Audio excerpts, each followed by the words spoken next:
I would like to extend special welcome to our guests from Georgia and Germany, our panelists, and the participants from Poland. I would like to welcome all those who will be observing our video conference. Towards the end, there will be an opportunity to ask questions. I would also like to thank our sponsor, the Polish National Foundation, which made it possible for us to organize this webinar conference. And also I would like to thank Professor Beriashvili, who has for some time now been promoting, talking about the idea of talking within such a group, in such a format, Polish, Georgian, and German, extending collaboration between philosophers. I know from my own personal experience that the collaboration between Georgia and Germany is very intense. I had the opportunity to participate in several conferences already. Today, I would like us to proceed in the format of this tripartite discussion: 3 countries, 3 nations, 3 groups of philosophers. I hope that this first meeting will be the beginning of our collaboration. It will be devoted to a more practical topic, but of course, all the theoretical reflections on the philosophical heritage will be welcome. Today, we would like to talk about Europe during the pandemic, about the social, economic, and political consequences have been brought by the pandemic. We have divided our conference into 3 parts. I will be leading the first panel. The second panel will be facilitated by Mr. Bronisław Wilczstein. The third panel will be led by Professor Andrzej Zybertowicz. And in each panel, we have a participant from Poland, Germany, and from Georgia. In the first part, which I would like to start now, I would like us to talk about human rights during the pandemic and the rights of the community. Let me first present our participants. We will be joined by Professor Georg Lohmann, a philosopher from the University of Magdeburg, who's been focusing on human rights. Quite recently, he published a big piece of work on this topic. He focuses on a practical philosophy. The second participant in our panel will be Professor Mamuka Beriashvili, also a philosopher, specializing in the German tradition in philosophy, Hegel and Heidegger. Recently, I had the impression that Professor Beriashvili has been using these philosophical concepts to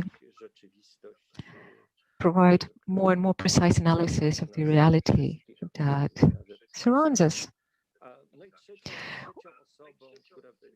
or that sometimes quite aggressively surrounds us. And the third participant will be Professor Ryszard Legutko, a philosopher, the member of the European Parliament. I'm also very interested in your opinion. Professor Legutko is a specialist, an expert in liberalism, and professionally he has focused on ancient philosophy, focusing on Plato and Socrates. Recently, He's published a book about pre-Socrates philosophers. He also wrote a very influential book about liberal democracy. Today, Le Figaro published an interview with Professor Legutko. I invite you all to read it. It's a very interesting read, very interesting interview, very relevant for the ethical and cultural conflicts raging in Europe right now. All right, without further ado, let's just talk about housekeeping. At the very beginning, each participant will have 10 minutes according to our agenda, and then we'll have a short summary and additional questions to the panelists. Then the panelists will have each 5 minutes to express their opinions. The first round, 10 minutes per panelist. My question to all the panelists is the following. As we know, Europe, there are restrictions as to the way in which we can move and things we can do, and some people claim that their basic civil rights and human rights are being infringed. Some people even say, and it's quite widespread, that we are dealing with a sanitary regime dictatorship, limiting the individual freedoms, that during the pandemic there are interests being enforced which are not entirely clear. There is confusion. We do understand that all the restrictions are imposed because of the community rights. And this issue seems to be also relevant for the immigration crisis. The same argument has been raised there. Some people said that we need to protect our communities. Our cultural communities do have some rights that need to be protected, and that sometimes are contradictory to individual human rights. So I would like to ask you about this dilemma and ask you, what is your opinion on this issue? Do you also see that there is such a conflict or such a tension between community rights and individual human rights? And what is happening to human rights in this difficult time? Let's start with Professor Roman, then Professor Beriashvili, and then Professor Legutko. 10 minutes each, please. Sir?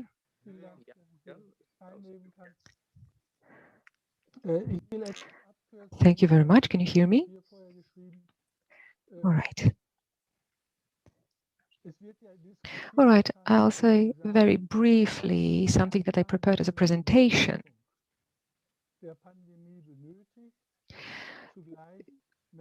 Our facilitator said that the actions undertaken in order to restrict the pandemics are also restricting human rights. Some people say go even further and say that these restrictions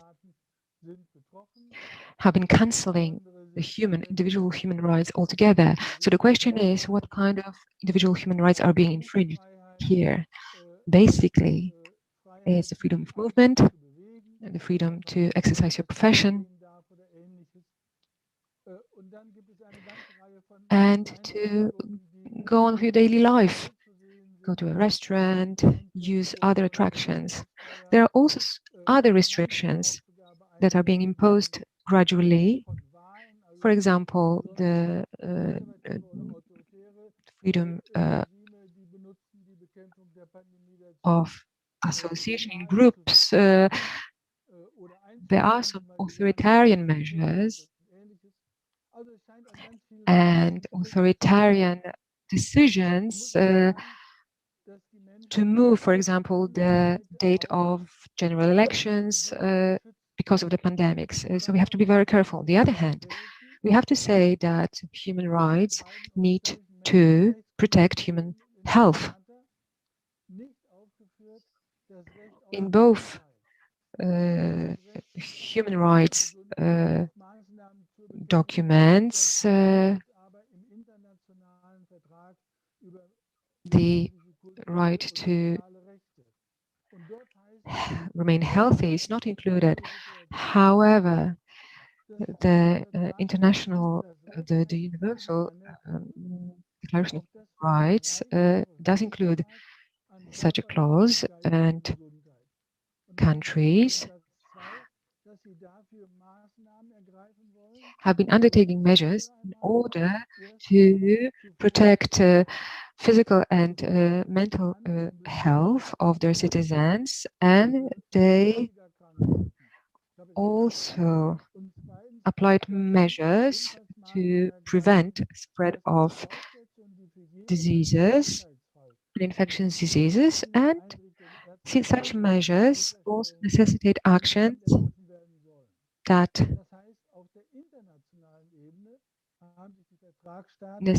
necessitate the health professional interventions ensured by the state. All the European member states ratified this document. Also, and are so bound to do anything they can also during this coronavirus pandemic to ensure public health. And this is a critical point by which we can check whether human rights can be restricted or not. Let me just add that human rights and all other rights may be limited by enforcing other rights. The freedom of movement, of course, needs to be limited. You cannot enter the road because the drivers drive there, but the drivers' freedoms are also limited by speed limits, for example. This is very normal. However, the restriction of human rights and these rights need to be proportional. So the question is whether human rights are being now restricted in a proportionate way, and this is really the key question for this discussion in the context of fighting the pandemics and protecting public health. Whether these criteria that have been applied are correct or not, it's also a question. We may expect that the parliaments and the courts are going to discuss that. What criteria can be used to limit the rights? We see that many regions, many public authorities, seeing the need to act, do not ask the parliaments or courts, but just enforce such restrictions. For example, in Germany, during the lockdown, people were forbidden from leaving their apartments. You could not go to restaurants, the theaters and cinemas were closed. The question is whether this was proportionate and suitable. The citizens were lodging their complaints and the courts were actually checking. How they were checking? They pondered whether the decision taken by the authorities was to ensure the health of the citizens and whether this decision could potentially save patients. If the answer was yes, then the next question was whether this was really a restriction of human rights. Of course, this topic is very much open question, open issue. We need to say that many member states, EU member states, should do anything they can in order to facilitate the public discussion on the possibilities to restrict human rights. Of course, the governments or individual ministries cannot decide on their own whether they can limit human rights. We need public discussion on this. We can check each and every situation, but the court decisions come after. Why is it so difficult to make such decisions? After such decisions are made, the pandemics need to decrease. We cannot have these decisions to lead to a situation when we have an increase in the infection cases. If the infection numbers decrease, we still cannot say if the decision was a success, because sometimes these were just prevention measures. It's very difficult to judge whether these decisions were correct, and to see if the situation was really put under control because of this decision. So we need public debate on this. And the last topic I would like to discuss in this context is that you know that in the countries where we have dictatorships, such as China, the authorities took a series of steps in order to contain the pandemics, and they were quite successful if we are to believe the official records. And these countries, even these countries, say that democracies need to discuss.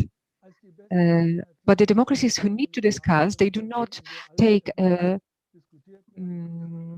successful and effective measures. That's why the dictatorships seem to be more effective right now than the democracies where we need to have public debate on everything. The authorities such as China say that they are actually more able to deal with the modern challenges. That's why they're promoting their own political systems as a better alternative to democracies. That's why Europe needs to be very vigilant and really watch very carefully how democratic countries want to deal with the situation. What can we accept? What risk can we accept? Our goal is to achieve both protection of human rights and protect the public health. Thank you very much.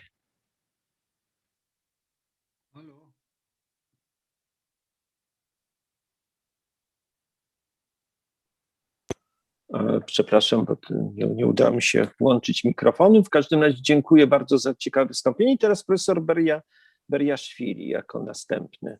Now, Mr. Professor Beriaszwili, second to take the floor. Your mic is off, Professor.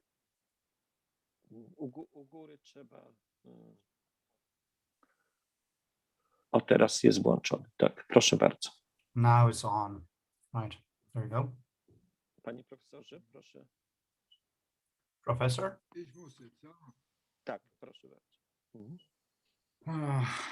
Also, ich muss Herr Professor Lohmann zustimmen, was er in seinem so kleinen skizzierten Beitrag geschrieben hat, dass die Menschenrechte schützen mehr als bloße Überleben des individuellen Menschen. In der Tat, Menschenrechte ist ein weltgemeinschaftliches Gut, also eine Errungenschaft der demokratischen Welt. Aber geht es jetzt während der Pandemie Covid-19 um das bloße Überleben des einzelnen Menschen, Personen, Staaten, sogar Völker oder Verletzung oder Sicherung der Menschen? So during the pandemic, it's not about the illness as such, the disease as such. It's about human rights. So survival issues are there in every country, in many countries on a daily basis. Children die because they have no access to potable water. That's thousands of children per year. But also democratic communities have the issues of epidemics, for example. This epidemic has changed the whole world. We've all been influenced by this disease. The pandemic has brought to light a series of issues. Things change due to the pandemic. What are the results of the pandemic and its impact on the life of the average person? What's the impact of the pandemic on politics, culture, the economy? Many among these issues are now knowns. So the pandemic impacts the relations among countries, individuals. What's the situation in democratic countries? Well, particularly interesting as the question is whether big democratic countries limit the rights of smaller countries, smaller states. Are we dealing with a limitation, a restriction of freedom? Is that so? Well, the pandemic is a challenge for every single one of us. The limitations of freedoms in democratic states also have a moral dimension, ethical dimension. The personal freedom has to be limited with the freedom of another person, so it ends where the liberty of another individual starts.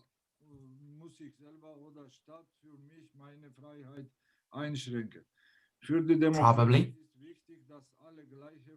occasionally, in cases such as the pandemic, liberties have to be limited. It is important for everybody to have the same kind of liberties and freedoms.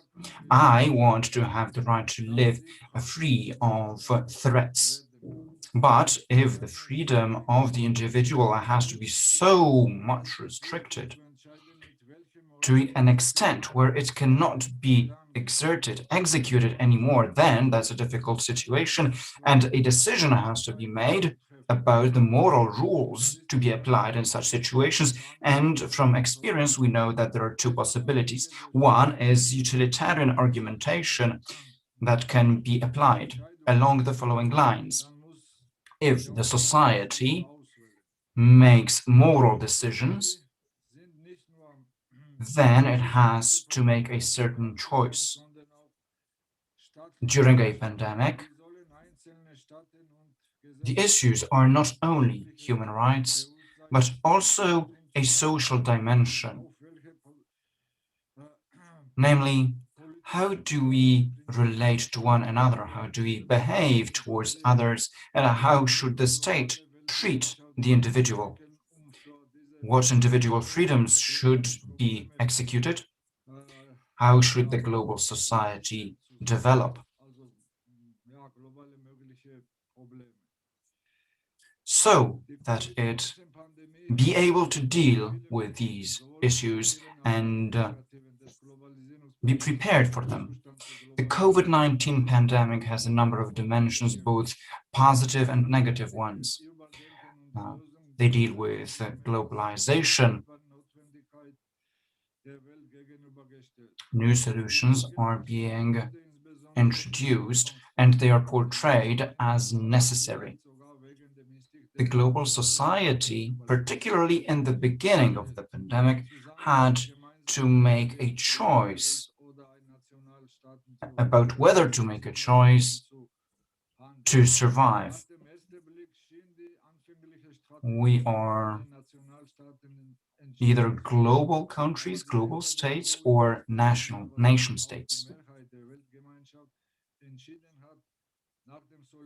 The EU countries have been collaborating, and also on a global scale, the decision was made to collaborate jointly. I am of the opinion that solidarity, as a rule, is not enough. One could refer to Hegel. And I think Professor Lohmann will be happy to hear this. If there is no relation to the other, then we are not a real human being. The legitimacy of one state is confirmed by the cooperation with other states.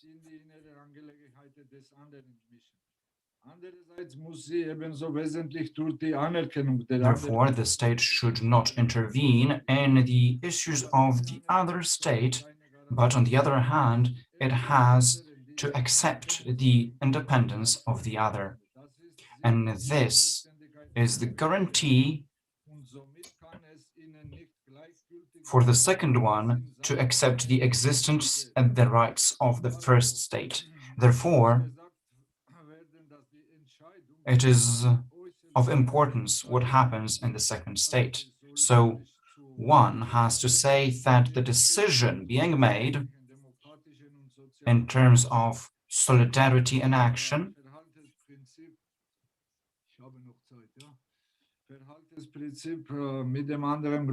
is along the lines of the freedoms of a democratic state. I think I still have some time to go, so I can continue.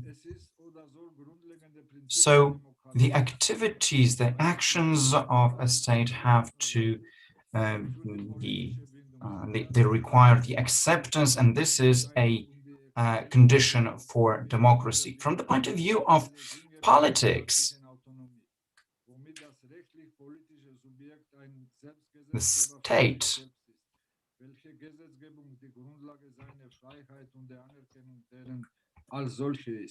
every state is obliged to cooperate and accept the independence of the other countries along the model of democracy implemented by the EU.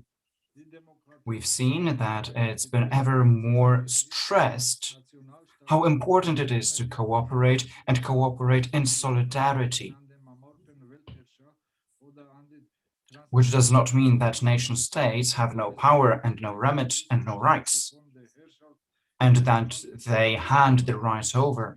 No, it means there's a certain form of power of governance in a group of states, which means that no single country has rights over a single other nation along the Greek definition of democracy.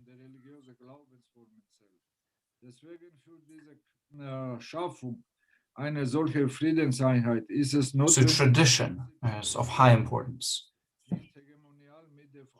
Nowadays, it is key not to approach one another from the point of view of hegemony, but with an openness to the other's culture and with an open understanding. Globalization gives us the opportunity to implement the rule of freedom worldwide, while nation states are forced by other big states, countries, hegemons, which tends to happen in various contexts. There's the risk for nationalism and separatism.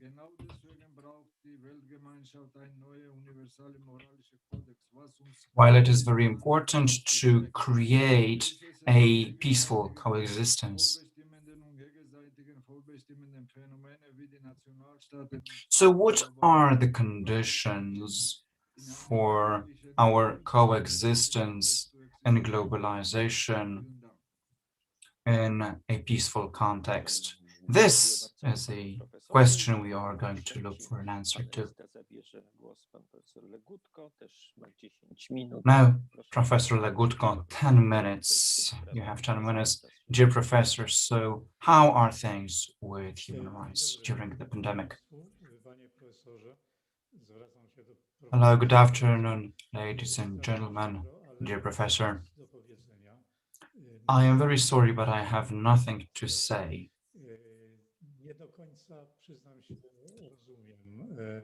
I must admit that I do not fully understand the whole issue, so I don't know what to tell you.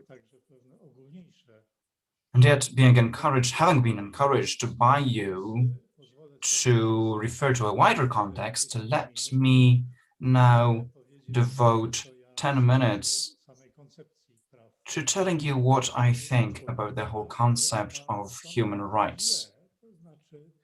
And I have a negative view. We all know that human rights are a modern religion. It's a religion that has taken over the right, the law, morality, and it's a false religion. I know it sounds blasphemous, but there's nothing I can do about it. I don't really understand the what sense it makes to introduce such a word. What does it mean? If we want to have a freedom of speech, then we need to formulate a law, a legal rule that would guarantee such a freedom of speech. So introduce a lex. It should be formulated. Such a law, a lex, would be a normal part of the system, because the right to free speech is a strange formulation. I don't know where it stems from. And this is something I don't want to delve into. I wrote a bit about this in one of my books. Let me instead refer to a very well-known sentence from Saint Matthew's and Saint Luke's. You will recognize them by their fruit. What is the fruit of the religion of human rights? Do we have more freedom today? Do we have more than we had 30 or 40 years ago? And I'm talking about the Western societies rather than those that emerged from the communist bloc. There's no time to delve into that. The answer is very simple. There is less freedom, and the human rights do not generate freedom. They might even limit freedom. Why? Well, human rights have no foundation. They are arbitrary. Their number is unknown. Their hierarchy is fully arbitrary, and their interpretation is as well. Since the list is limitless, and it's endless, so it's a kind of financial pyramid. And putting them together is not usually based in arguments and logic. It's rather arbitrary. It's a kind of imposition of a certain point of view from a position of power. So they are contrary to their original goal, because the goal in the beginning was protecting the individual from power. Let's take freedom of speech. Why is there less freedom of speech? Well, because there's the hate speech, so-called. So we have freedom of speech, but this speech cannot be based in hatred. And what might that hatred be? Well, it might be based in different freedoms for respect, equal treatment, etc. So again, this is a difficult territory because, for example, blasphemy against the ideas against the Christian religion is not protected, while the Muslim religion is protected with freedom from hate speech. So again, the conclusion here is that the bottom line is not freedom, it's not respect, it's fear. There is a whole group of professors, philosophers, and lawyers who are afraid to take different positions. Let's take the right to live. That's a basic one, but also there's the women's rights, where they are not based in any international convention or the European Basic Rights Charter or any other. While euthanasia is there, abortion is there. These are issues that are protected by the rights of women, while they are against the right to live. While the women's rights are just a creation of feminist conventions, conferences, etc. So they do not exist in international law, but try and speak up about that in an international group. The subsidiarity is a rule that is inexistent practically in the EU anymore. There's the constitution rule. There's a number of others that are contradicted by those speaking about gender rights, etc. So it's all focused to a certain position, a certain kind of conclusions. Human rights, in particular, are founded in the Human Rights Convention.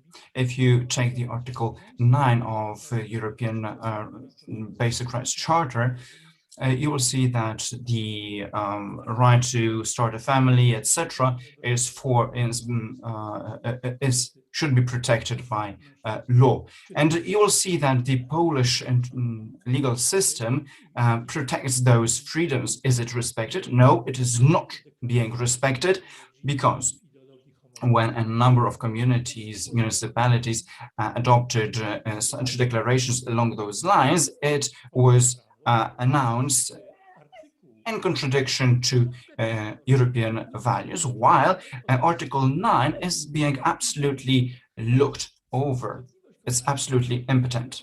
So the notion of human rights shifts focus away from rules, values, and this generates a position in which the human rights are treated as a religion, where we are in the position of fighting for a new, better, brave world. Human rights activists, that's a proud notion, while such a position promotes very aggressive, egocentric values. Have you heard about what happens, what happened recently in Poland and the pro-abortion movement? Well, it's a certain fanatism combined with barbarian approaches, attitudes, which was really terrible in its results. There's this conflict of rights. There's a pyramid in which the one who's a bigger fanatic wins.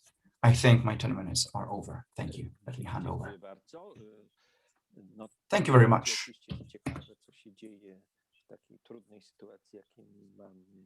It is even more interesting now in this difficult situation.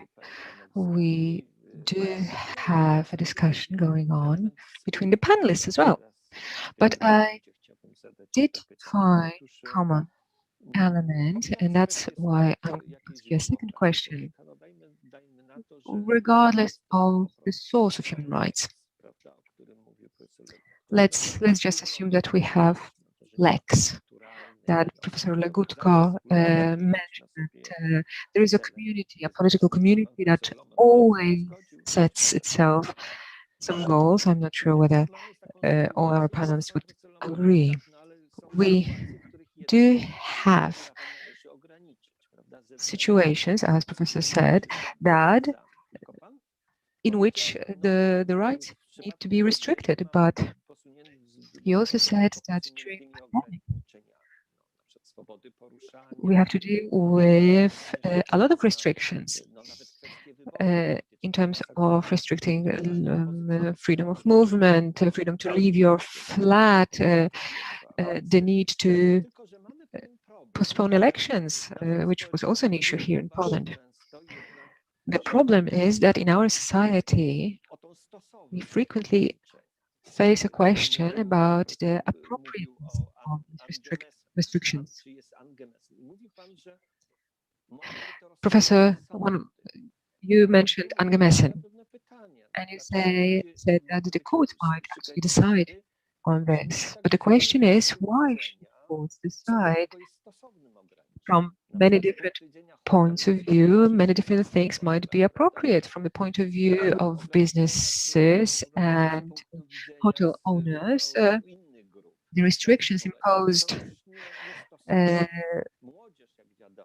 and appropriate from the point of view of other social groups are completely inappropriate.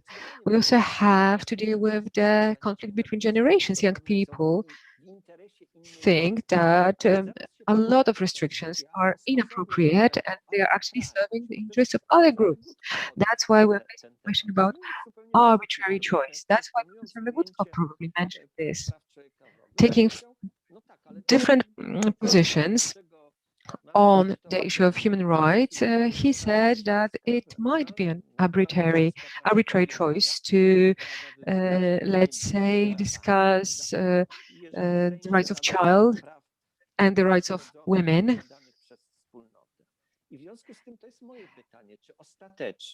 Once we are, and while we are talking about rights that are actually bestowed on us by the community, not natural rights. And then we are facing a political solution. If we do have different groups, we need to achieve some equilibrium and appropriateness. We might consider whether we should open this kind of business for operation, whether we should allow students to go back to schools, who should be vaccinated first. So in a way, we can say that what Professor Legutko mentioned towards the end of his intervention,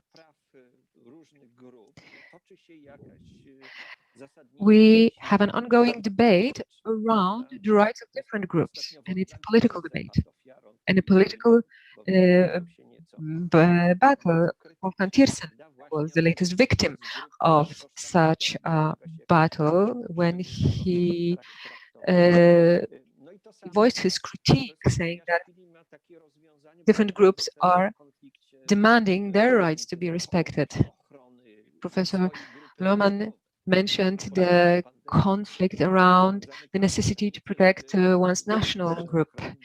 At the beginning of the pandemics, the countries were closing the borders, considering it necessary to protect the citizens. The same goes on in the Czech Republic right now, in the border between France and Germany, for political reasons and for historical reasons. These restrictions at that border are much less strict than those between Germany and Czech Republic.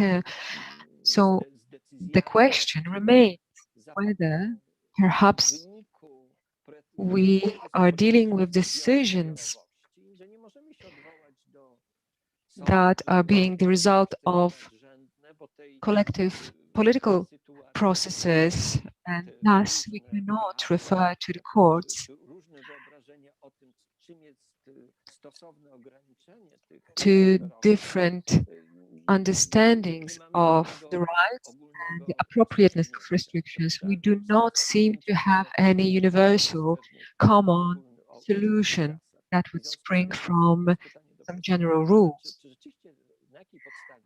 So the question to Professor Lohmann is, what would be the basis for courts' decisions? The courts also need to consider interests of different groups, businesses, etc., etc. So,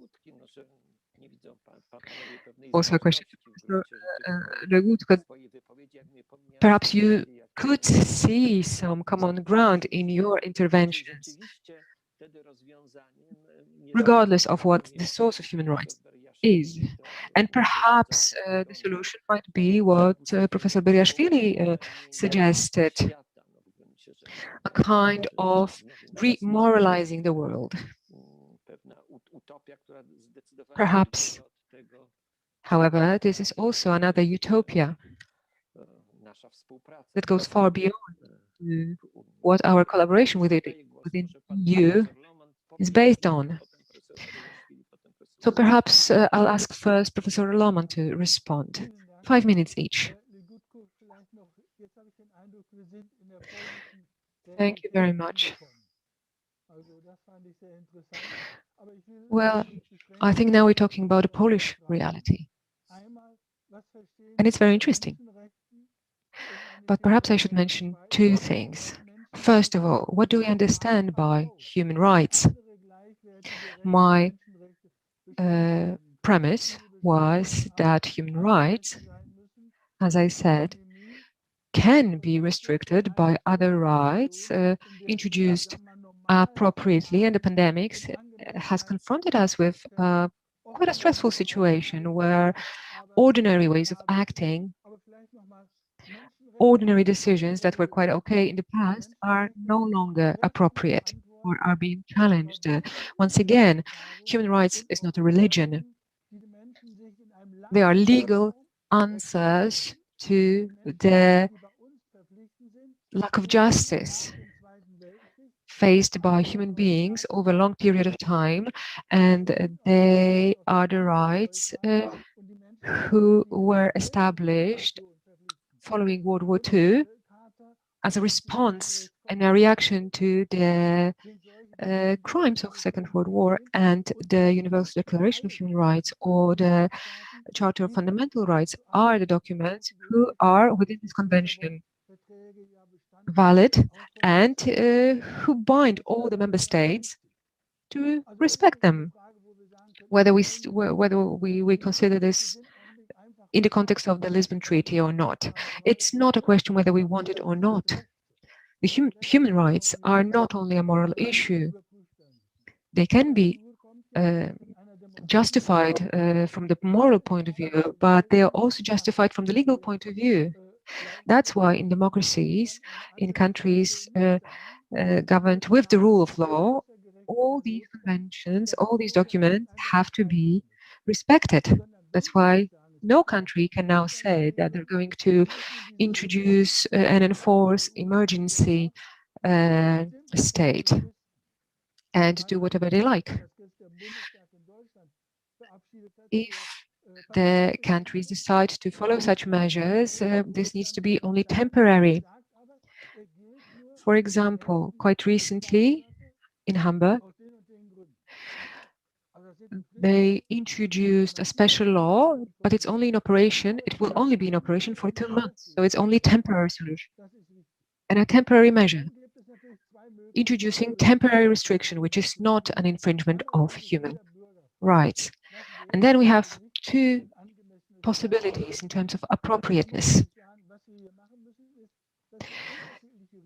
Everyone can ask what would be appropriate action and behavior from one point of view, and we need to estimate the risk of each and every decision. For example, in terms of traffic, road traffic, participation in the traffic involves the risk of, let's say, on average, 10 people a week dying. We cannot do anything that would endanger the life of another person, but nobody's actually asking themselves whether they can participate in traffic.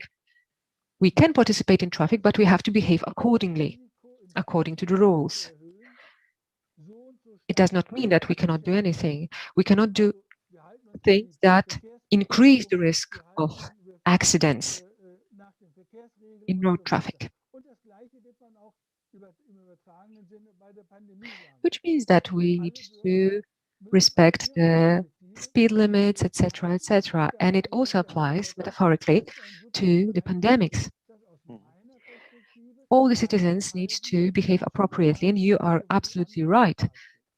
It is, and it involves a subjective approach. My behavior might be dangerous to others, and hence the discussion, as you said, quite rightly, that a restaurant owner can argue that the situation from their point of view looks in a different way than it looks for a person who is in the risk group and live in the old people's home.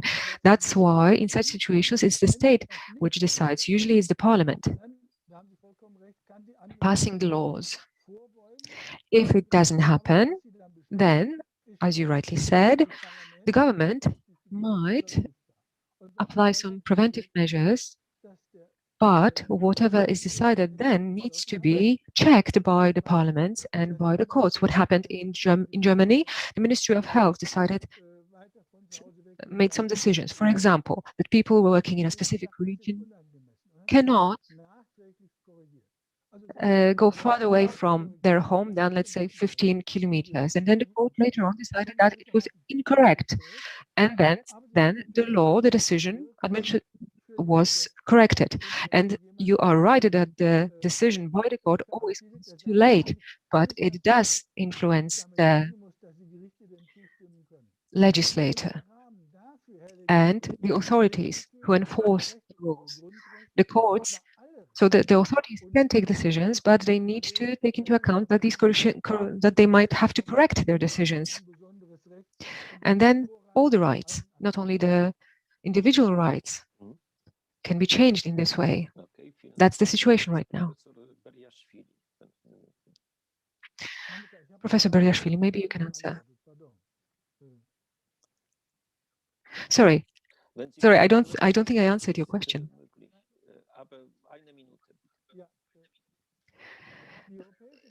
All right, you can continue, but just 1 minute, please.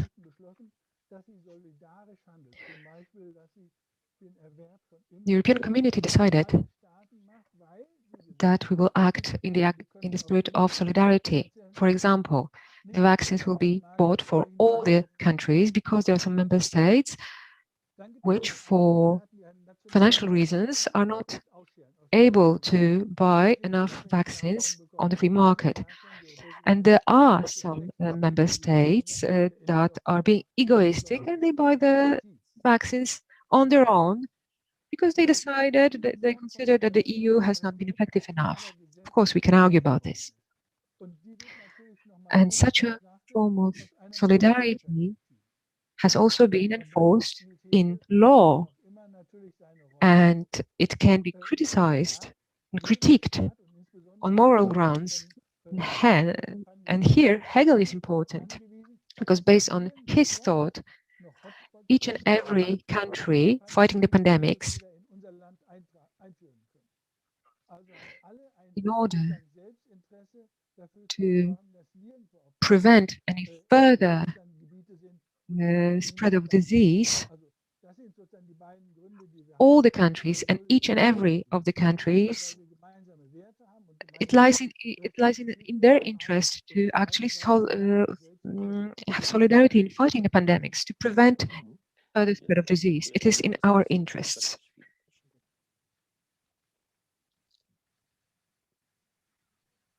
Thank you very much.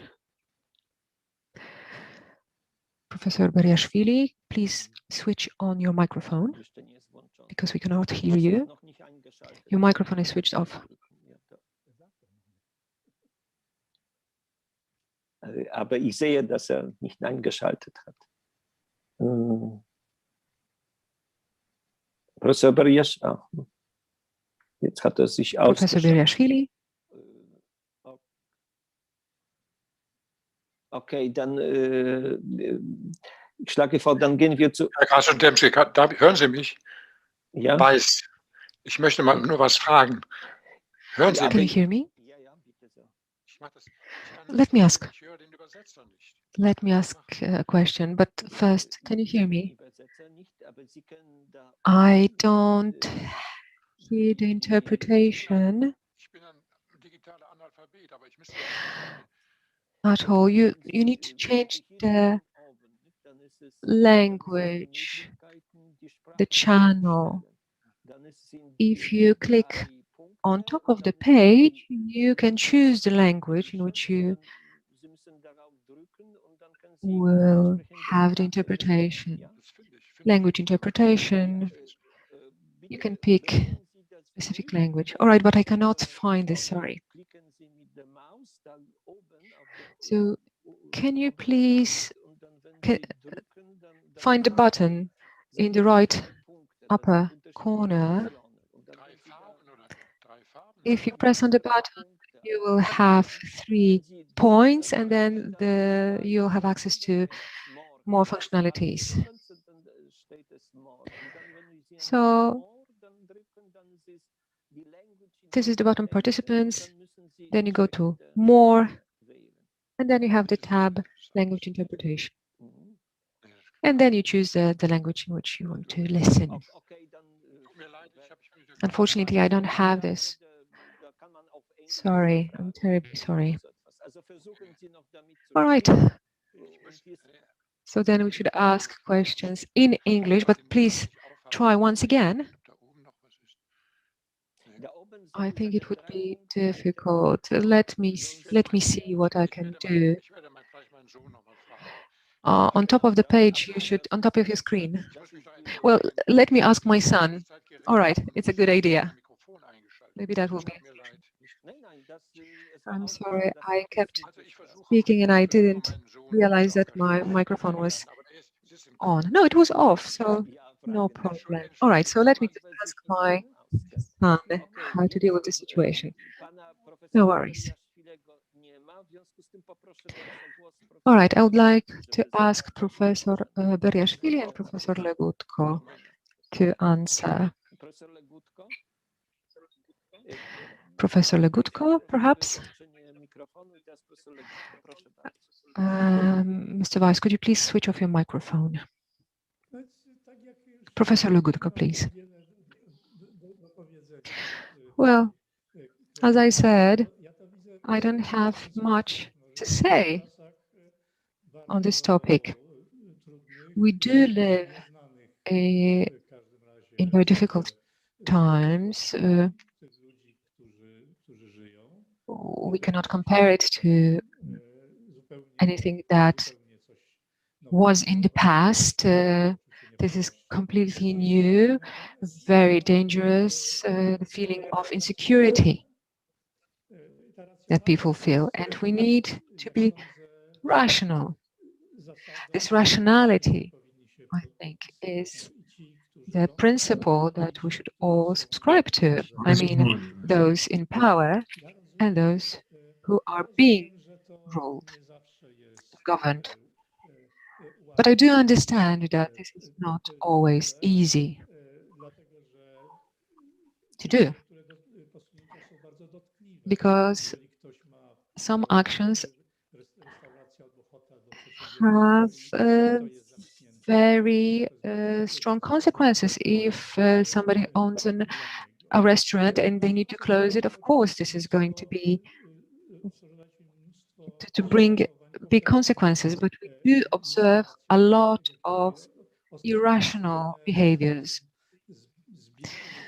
People coming together in large groups just to have fun. And people saying that the government cannot prevent them from doing this because they have the right to have fun. And they do have this collective fun in Polish mountain resorts, for example. Your microphone has been switched off. Yeah, so on the beach or in the mountains, we have seen such situations. So there is quite a lot of such irrational behavior and rebellion, including human rights, courts,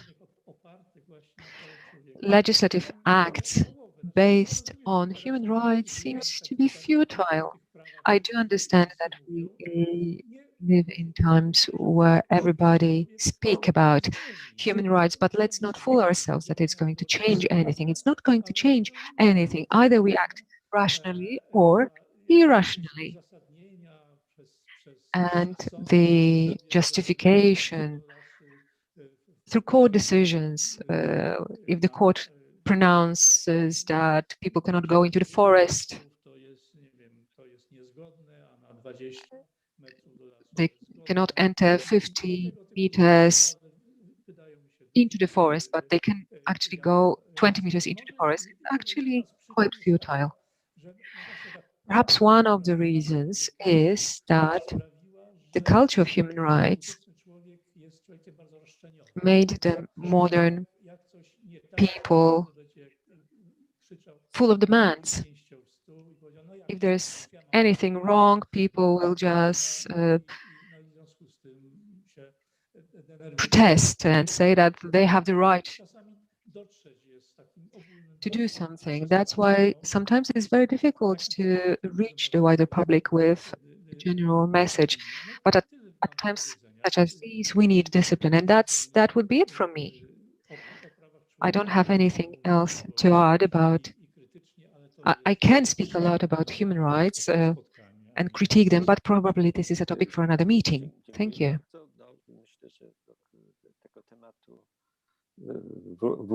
Wrócimy, a teraz jeszcze oddam głos profesorowi Beriaszwili. Let's go back to that topic later on. And before, let me hand over to Professor Beriashvili. Meiner Meinung nach eigentlich, jetzt sind nicht Menschenrechte verletzt, sondern natürlich also Freiheiten des Menschen. Well then, it is my belief that it's not human rights that are being breached.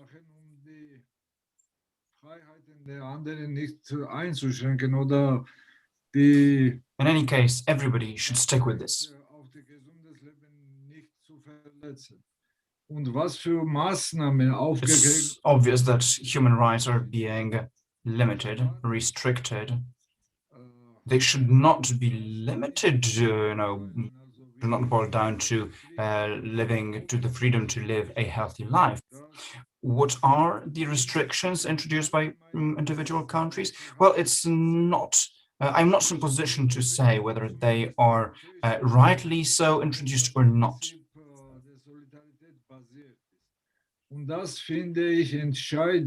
The ways that European states act, the rules along which they behave are right, and that's decisive.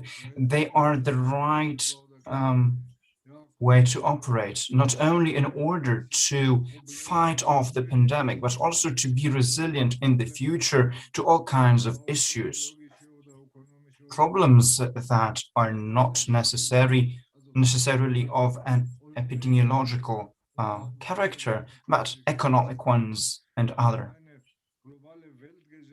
So, since we are speaking of the EU and other democratic communities, if we are to act globally as democratic communities, then we have to base what we do in moral laws, including human rights, because they are a part of the foundation of this common denominator of morality and ethics. Then humanity in the future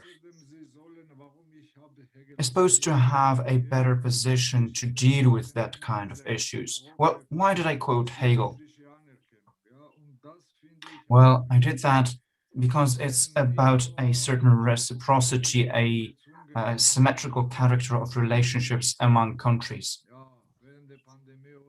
Not only when smaller states are being forced to something during the pandemic or in the future, when they are forced to certain kinds of behavior, that should not be imposed. Also, reciprocity and solidarity should be applied as rules. And that's what I meant, and that is why I commented along those lines. That's all on my part. Well, from my point of view, this debate has been a very interesting one. There's a number of points to pick up on in the future.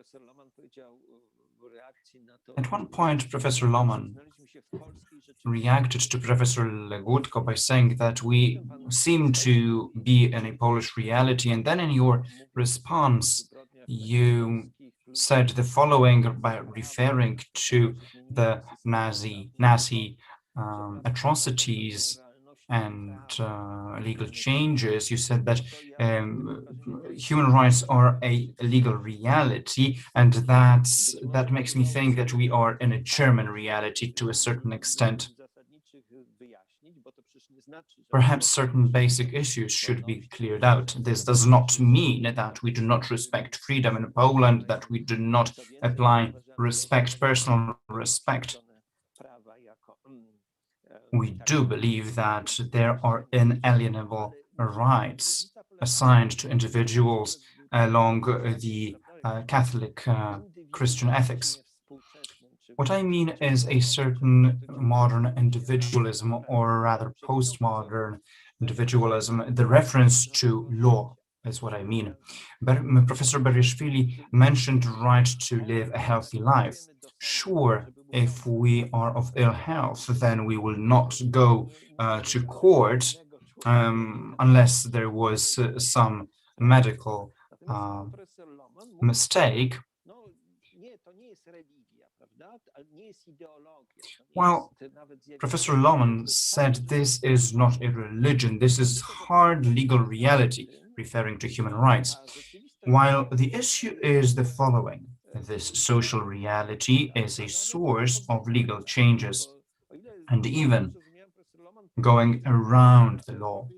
If I understood correctly, Mr. Lohmann referred to the European Charter of Fundamental Rights. Let me remind you that our country has opted out of it, and which is not being respected, while Article 51 of the Charter says that it's only applied in the scope of the European rights, while no member of the European Parliament pays attention to that.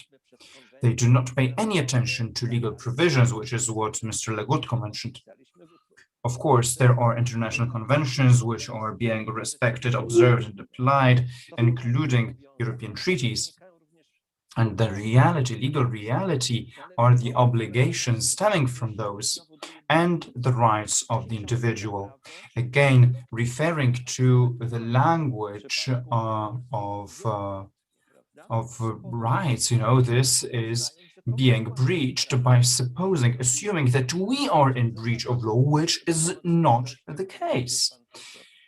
Let's just take the rule of subsidiarity mentioned by Professor Legutko. A last comment on the vaccines, because it was raised by Mr. Beriashvili, Professor Beriashvili. Commissioner Breton said today that there is nothing wrong in individual countries buying the vaccines from China and from Russia.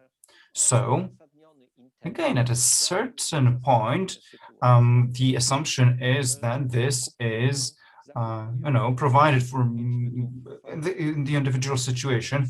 It is the right way to act. Although there was this solidary purchase, that is a certain binding agreement among states that they will purchase the vaccines together, collectively, but this was found as too centralistic and inefficient at the end of the day. So these are not two moral rules, because acting together is always better from the point of view of ethics, among others.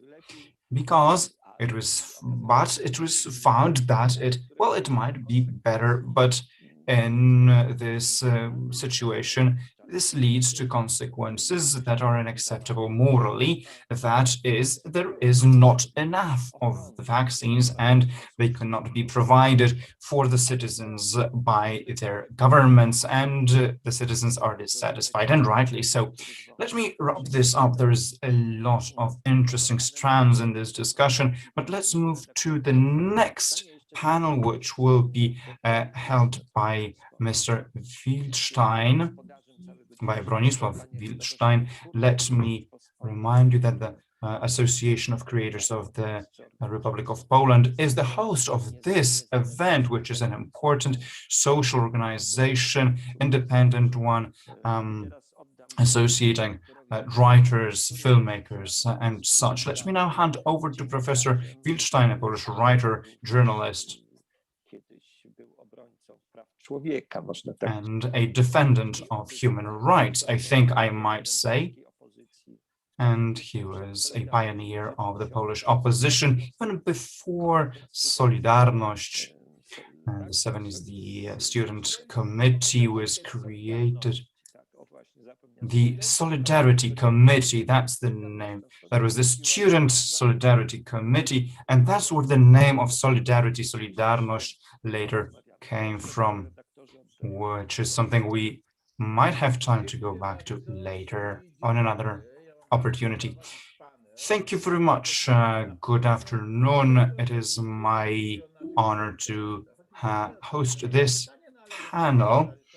trying to respond to the question, what we have learned about our societies. Of course, we will not answer this question, but we might have an interesting discussion. Let me start by presenting the participants. Dr. Alexander Temkin, a social activist, philosopher, head of a social movement and a association for the Polish humanities. Ms. Ketevan Chershivili, who is a graduate student of sociology, she works at the Georgian Technical University and she specializes in sociology and religion, particularly the Western social perspective of Christianity on Eastern Christianity. She is working on a thesis of aspects of unexpected situations on the Orthodox Church. And the third participant is Professor Johannes Weiss, professor of social theory, sociology of culture. He earned his PhD in Würzburg.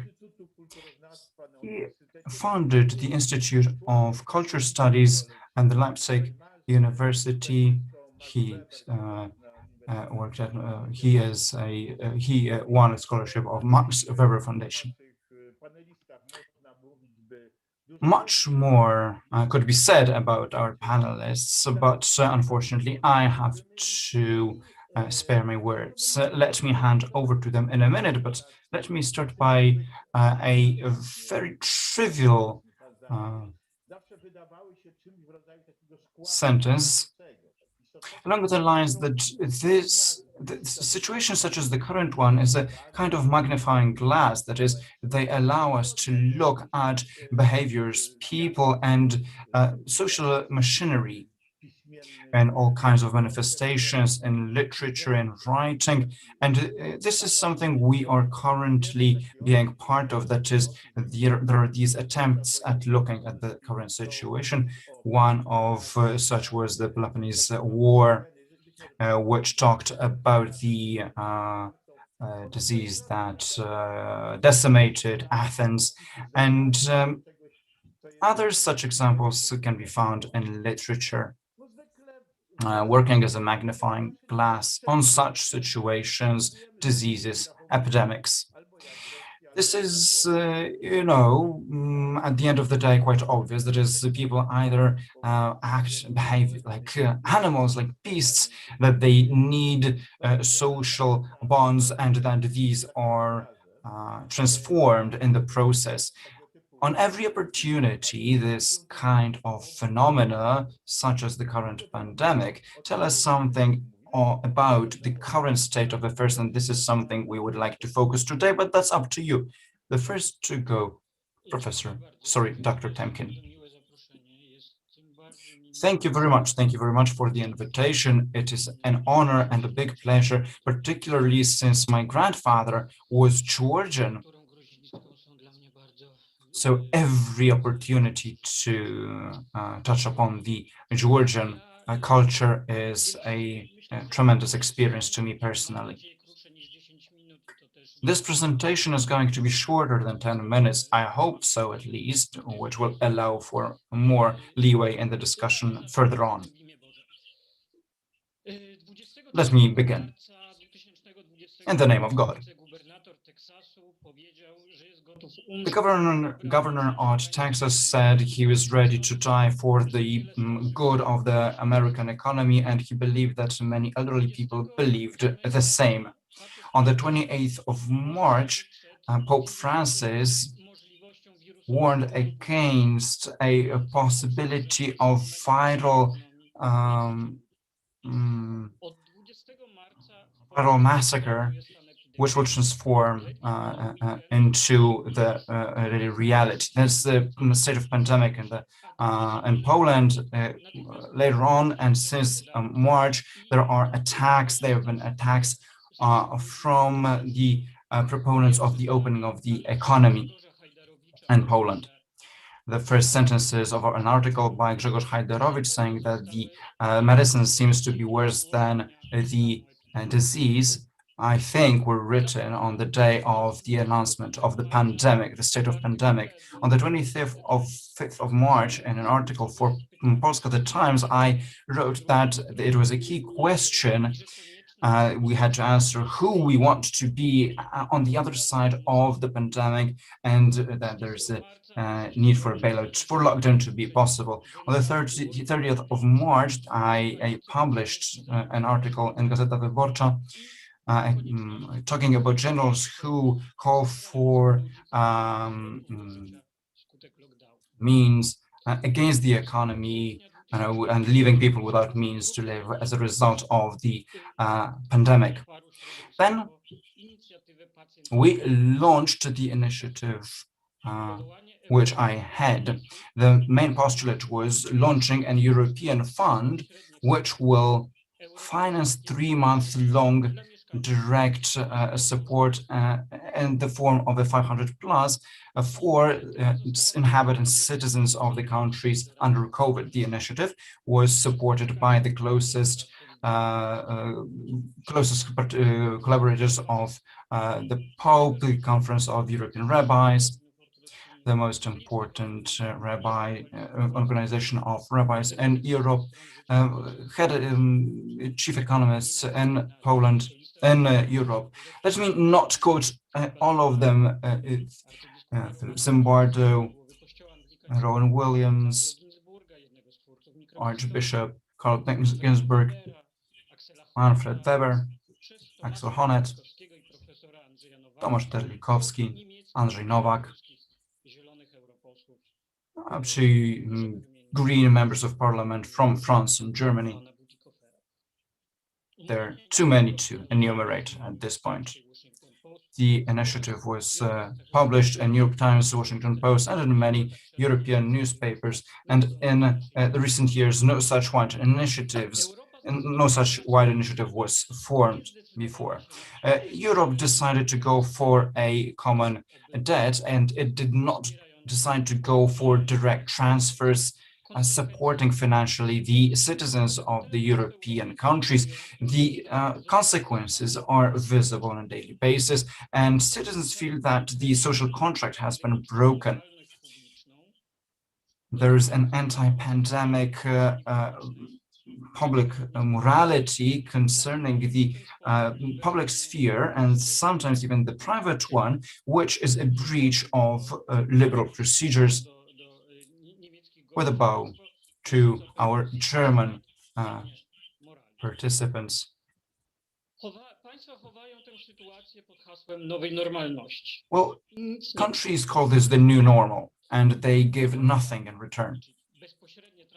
Cash, that is direct transfers, which have been talked about by us, are a symbol of a certain relationship, a relationship of reciprocity between the citizen and the political organization. Political elites have been imposing their claims, so they should be giving something in return. They should make a move, a gesture, should give up part of their economic power.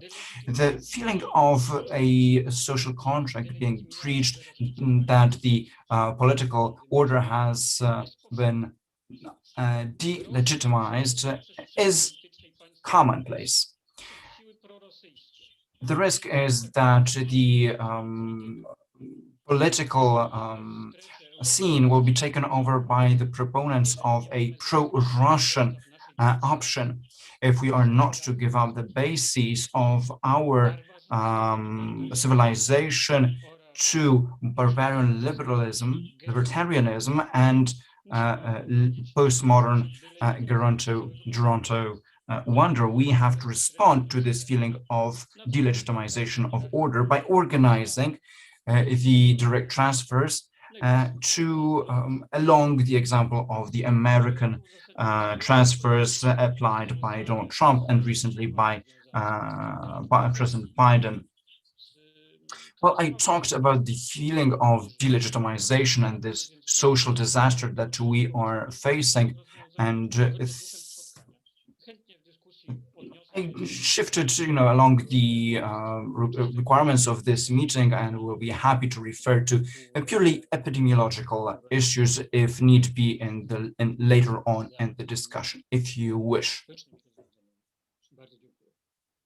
Dziękuję panu doktorowi, zwłaszcza Thank you very much. nie tylko za dyscyplinę. I ja bym prosił teraz Thank you for keeping the time discipline. Now I would like to ask Ms. Ketevan Reushvili to take the floor. Proszę bardzo. Hello, can you hear me? I understand that I can start. All right.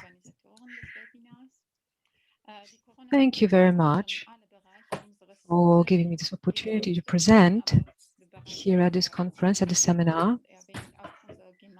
The pandemic has affected all the areas of our life, also our communities, our economic life, legal life, social life, healthcare and healthcare system. Everywhere, the impact of the crisis is acutely felt. That's why I would like, during our seminar, to talk about the concept that has been used very frequently in the context of the pandemics. For a better understanding, I'm talking about contingency. I think I should mention Niklas Luhmann as one of the major theoreticians focusing on the topic of community. The contingency can be understood as follows. Contingency is something that is neither needed nor impossible. So it is as it is, but it could also be something else. The concept itself is not limited to this definition because it describes what can happen, what is possible. Of course, the concept itself has a very long history. The root comes from Old Greek, from Aristotle, ad hominon, the possibility of something happening. The possibility and the contingency is already included in that. And Aristotle said that this was something that was neither impossible nor needed. This probably points to a very specific role of this concept in our situation, because it deals with the very important new approach to this kind of situation and this kind of contingency. Managing the situation, managing the contingency is, of course, influenced by a whole series of issues, and Luhmann described and defined contingency not as a kind of bad spell that needs to be broken or controlled. It's neither a curse. Let me focus on the three characteristics and place them within the context of the COVID-19 pandemics and how these issues are being internalized and how they affect the situation, current situation. It's interesting to see the definition and the theory by Luhmann.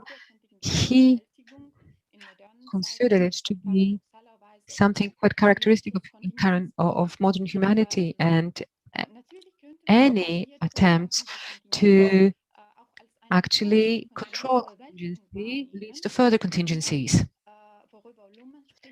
Once again, we could say that the concept itself is a way to deal with the current situation. However, it's not the complete solution of the problem, but it is a solution based on the fact that contingency as our philosophical sources tell us, is being multiplied, just like Midas gold. So contingency might be the Midas gold of the modernity.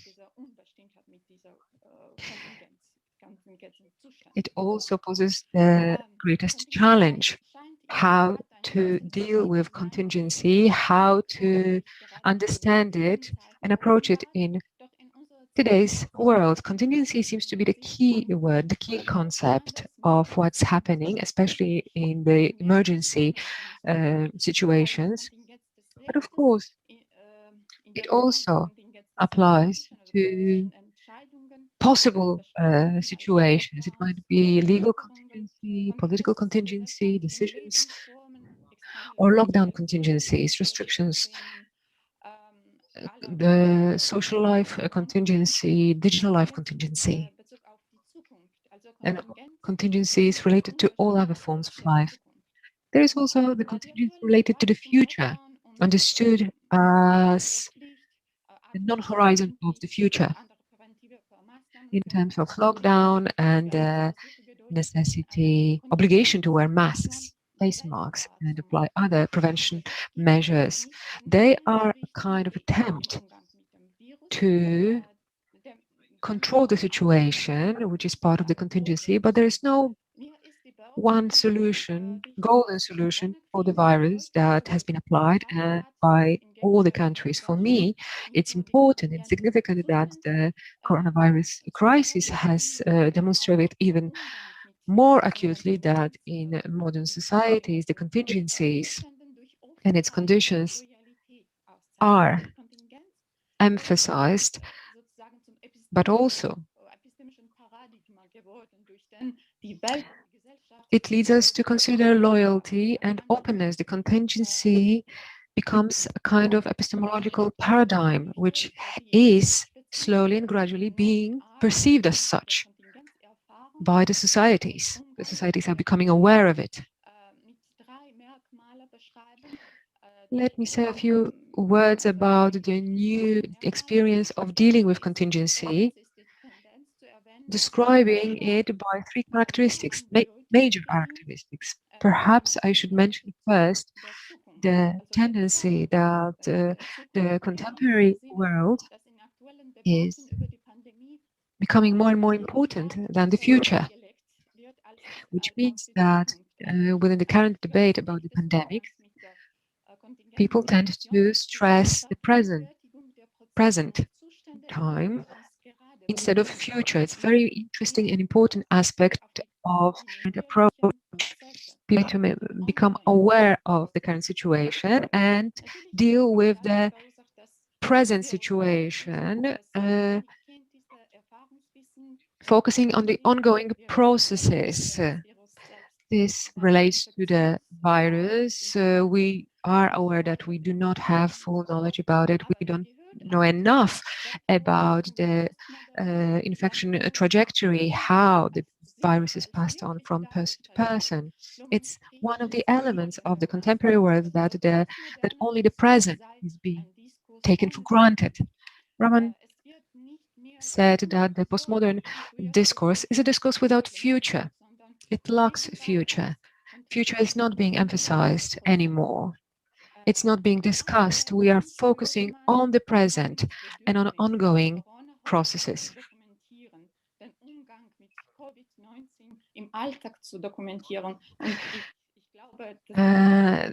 That's why there is a need to document the progress in terms of dealing with the pandemics and to emphasize successes. I think our webinar is part of this.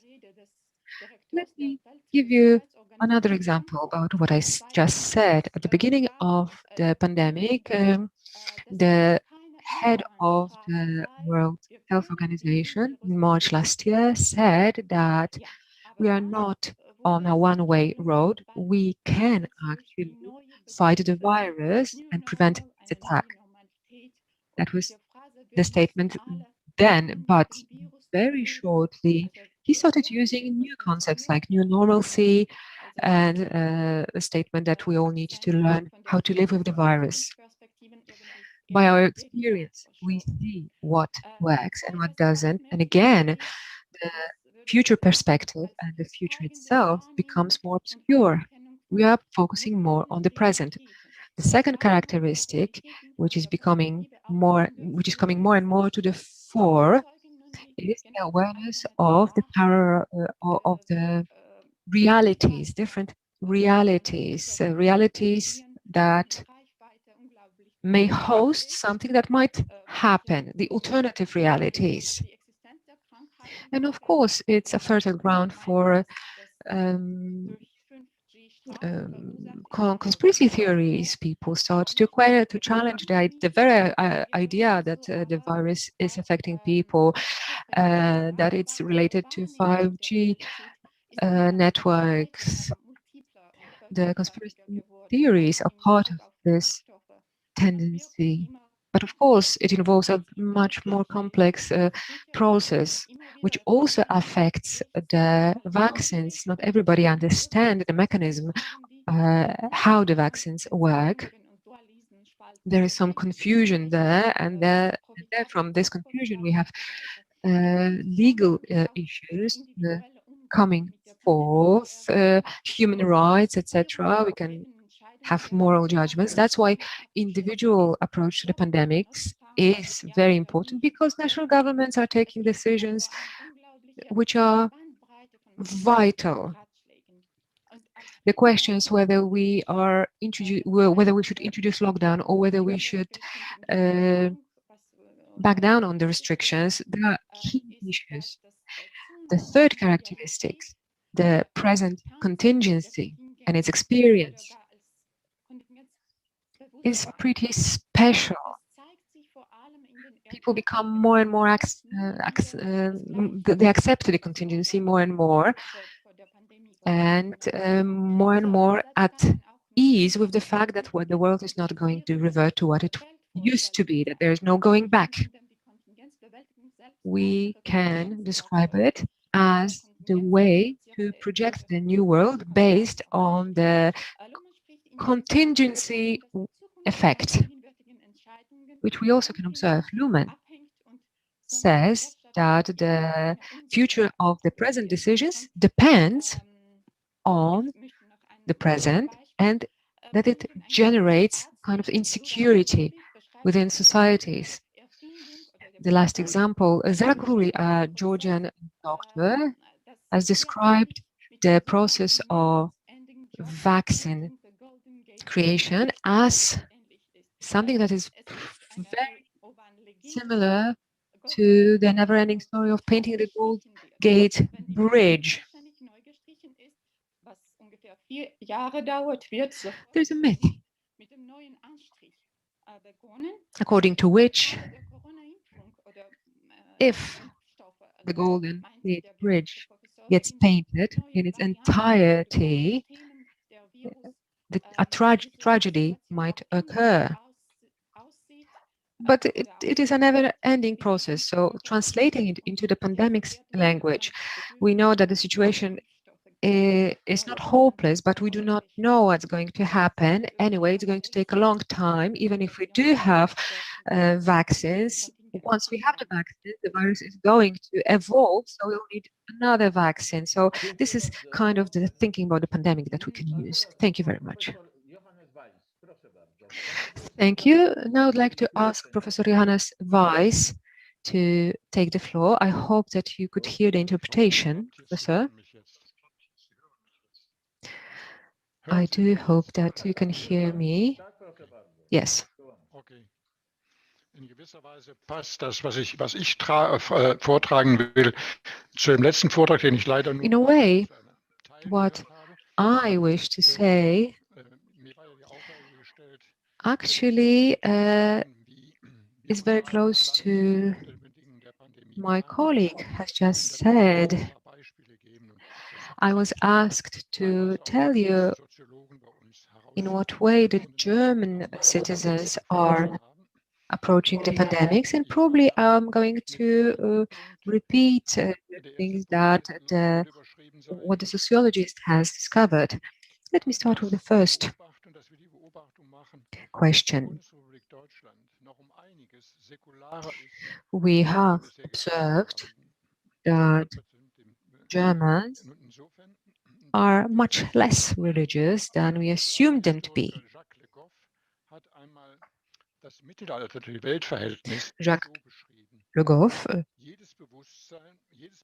French historian, described the medieval society by saying that people were becoming aware through religion.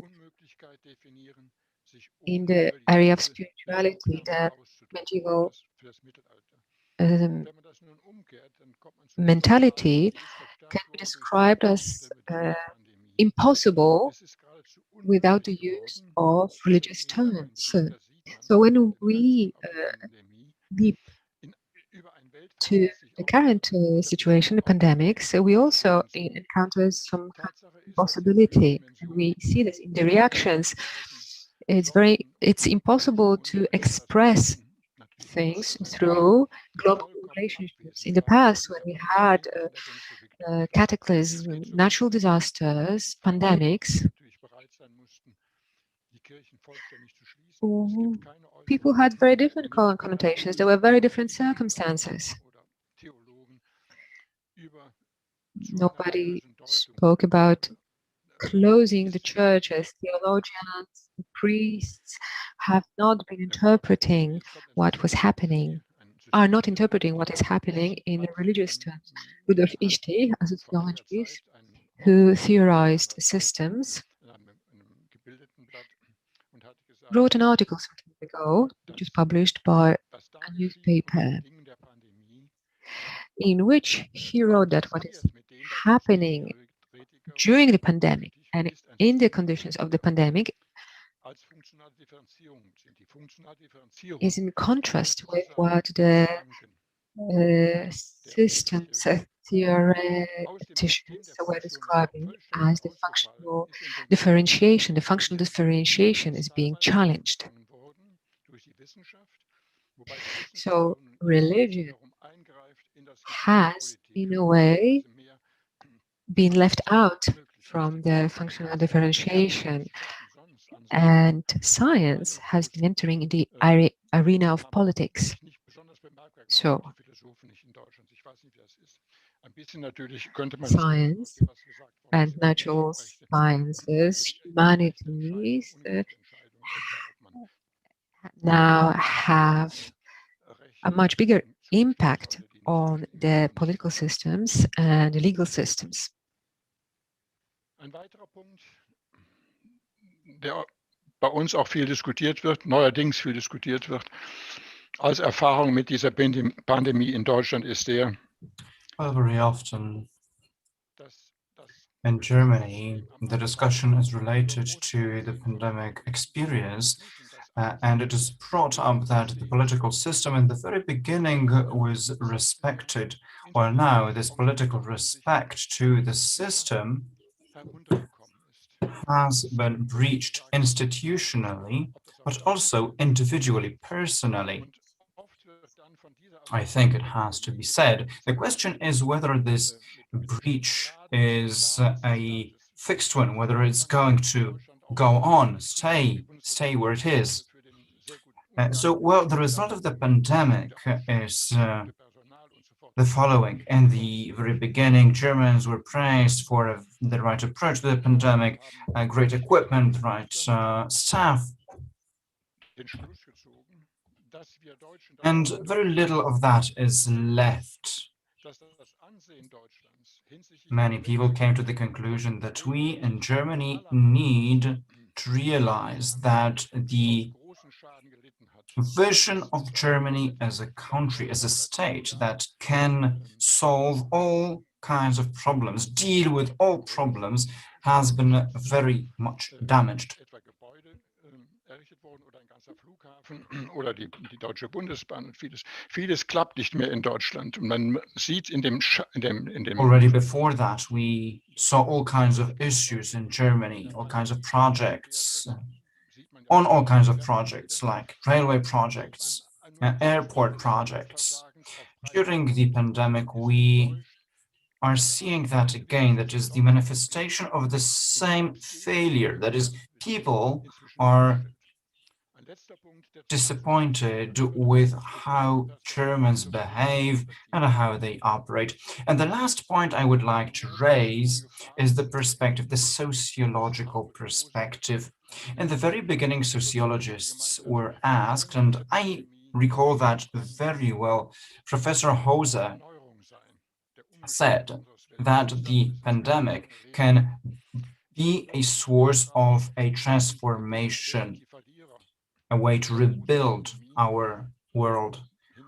We discussed that no more. Now we are limited to a discussion of the winners and losers of the whole pandemic, taken into account what is going on. That is, inequalities, social inequalities that have been magnified during the pandemic. It is my belief that these negative outcomes of the pandemic will be very much expressed in these inequalities, socially speaking, much more so than the positives. So looking at individual regions, the pandemic has laid bare how inefficient, how helpless different political groups and governments have been. It was not so in the beginning. Politicians were very popular and respected, and this has changed, and this is a big change. That's all on my part. Let me cut this short. Thank you very much for your patience. I'm sorry I had all kinds of problems. I'm a total analphabet when it comes to technology. This is an example. Again, in terms of digitization, Germans are far, far behind other countries. I'm an example of a complete lack of digital training. I had to ask for help. Thank you very much for your patience. And also in the beginning, when I cut in, not knowing that my mic was open, and you're hearing my commentaries, I did not want to do that. I'm sorry about that. Thank you very much. Thank you very much, dear professor. Let me draw your attention to something that was raised by Professor Weiss. That is, taken into account the disappearance of religion. It seems that according to him, can you hear me? Okay. Germany is much more secular than was thought. While science has entered the ground of politics outside its realm so far, which is very interesting because it shows that science is overtaking religion, taking religion's place, so to say. And this bears certain consequences. Why? Well, because our approach to science means that we expect modern civilization and science to control all kinds of events. And recent events show that it is not capable of that. While, since we believe that that is the task of science, then we take the responsibility away from particular institutions, science institutions, political institutions. This is very interesting because looking at what really happened, one might say that the whole epidemic is not such a terrible one at all. The death ratio is not a vicious one. Imagine the same one with a death toll standing at 50 to 80% death ratio, like in the case of Ebola. What would be the consequences for our civilization? This shows how unprepared mentally we are for these events mentioned by Ms. Shorishvili, the consequences of realities. The reality is not being controlled at all, although that's what we expected.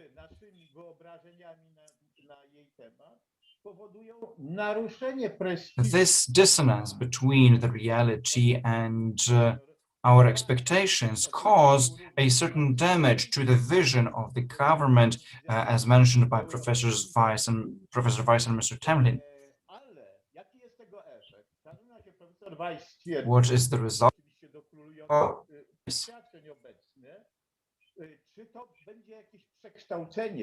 Asked whether this is going to bring about a certain transformation of the mentality in the Western world. Well, no. I think that instead we are going to have a world where the stronger win. They take advantage of the pandemic.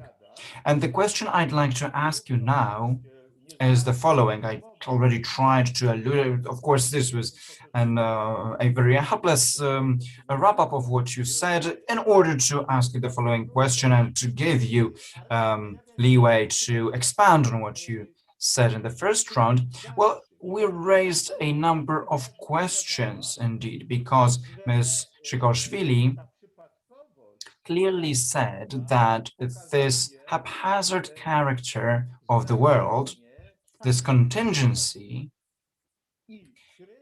laid bare the importance of nation states and a crisis of the supranational institutions, as mentioned by the gentleman. These claim excessive competences, excessive remit that they cannot really exert in practice, being incapable of that. So on the one hand, these supranational institutions like the European Union that tries to regulate everything, the climate, social behaviors, deep meaning, and so on and so on. And it makes us realize how these expectations are damaged in confrontation with the reality. So the legitimacy of these institutions is broken. So does this mean that the prestige of nation states will increase? Well, Professor Weiss said that at the same time we lack trust to these institutions.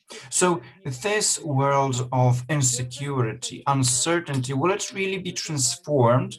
Will the result be what Professor Weiss mentioned, that is, the strengthening of the phenomena that are already in place, that the strong will be even stronger in the social sphere?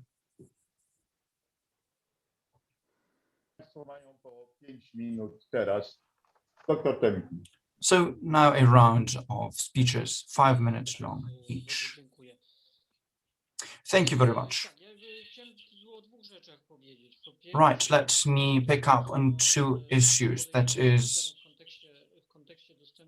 first of all, the access to vaccines and what was said by the Minister of Health in Singapore. He said that nobody is going to be safe until everybody is safe. I think this is a powerful sentence showing that solidarity is the most efficient way, the most efficient strategy to fight off the pandemic. But more importantly, to me at least, is what Professor Weiss said.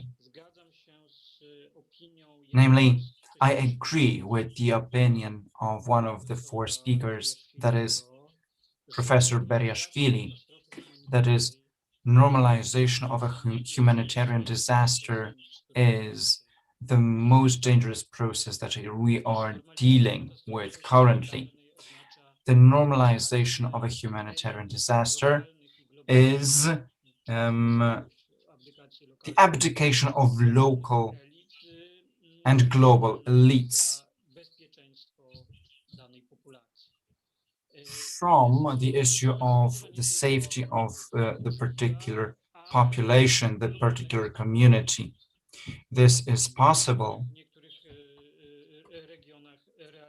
and in certain regions it is actually taking place. In terms of secularization, I am not a great fan of this process. I am of the belief that it is no coincidence that the Vatican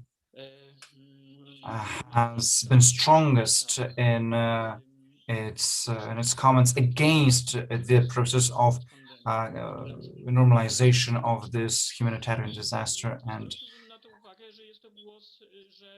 this capitulation, political capitulation.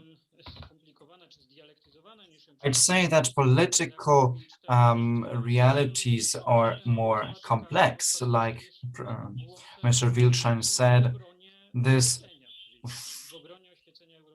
The remarks by the Vatican are in defense of the European Enlightenment, because the idea behind Enlightenment was solving or rather defending against disasters and not normalization. So this ideological landscape seems to be of a more complex character.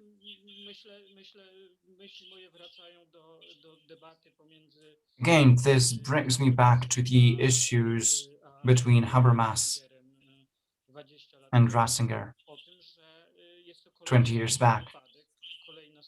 Namely, this is another situation, another opportunity that shows that religion might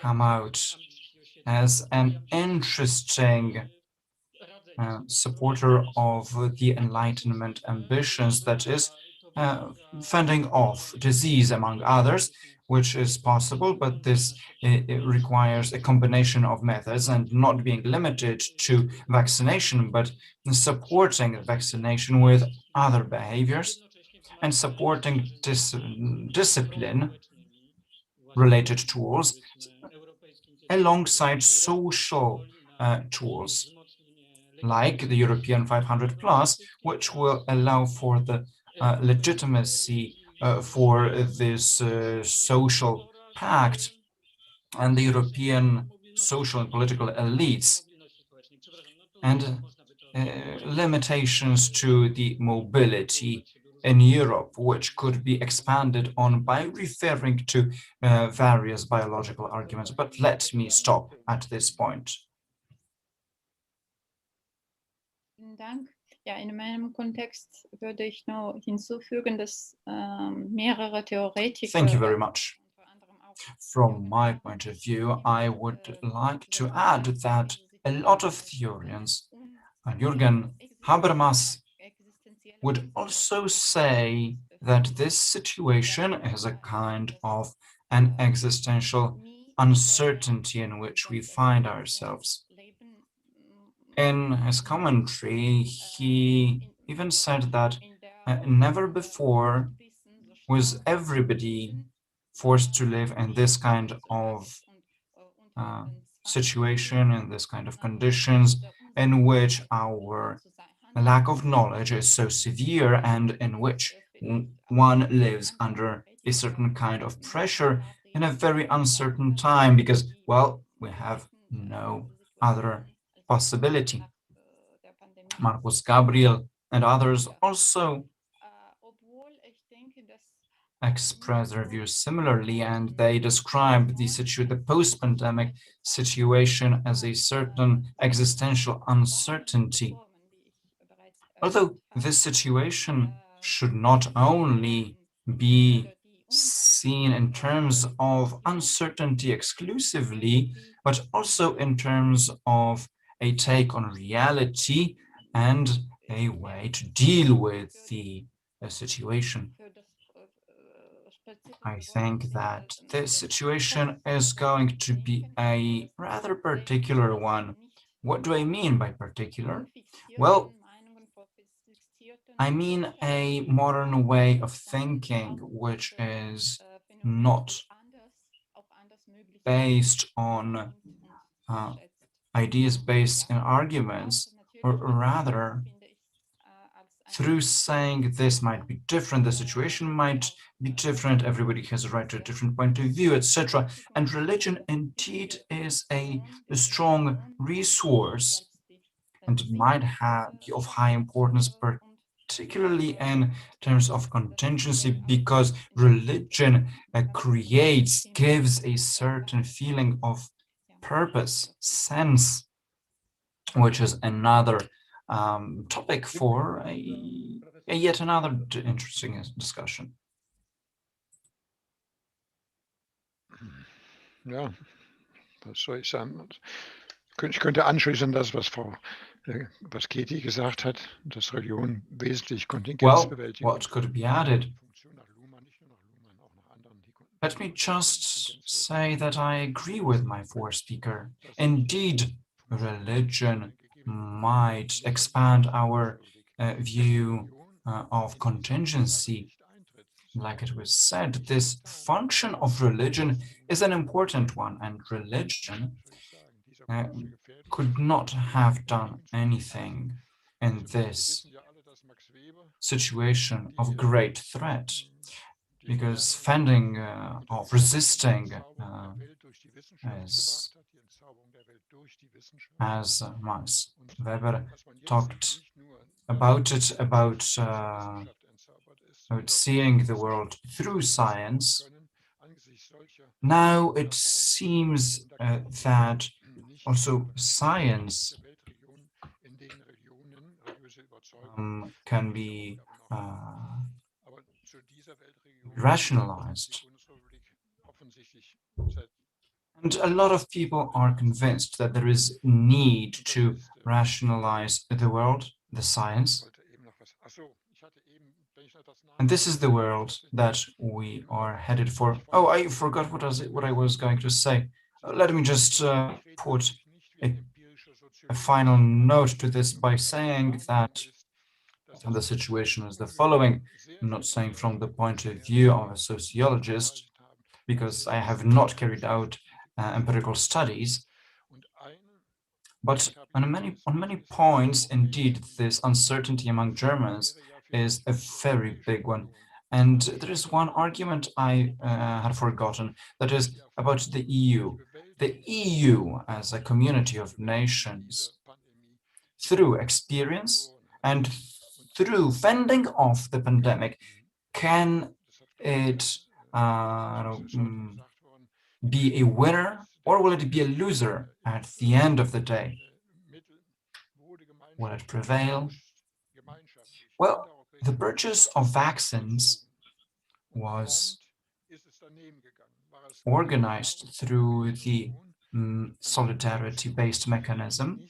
That is, in the name, on behalf of everybody, we purchase the vaccines, and it didn't work out because the European Commission was, the offer was not binding enough for everybody. So the solidarity of European countries came out to be very difficult. It could have worked out, but it did not in this case, because the EU did not play the role, the Commission did not play the role of this glue among nations. This is just an example, but a very important one. Let me be quite frank.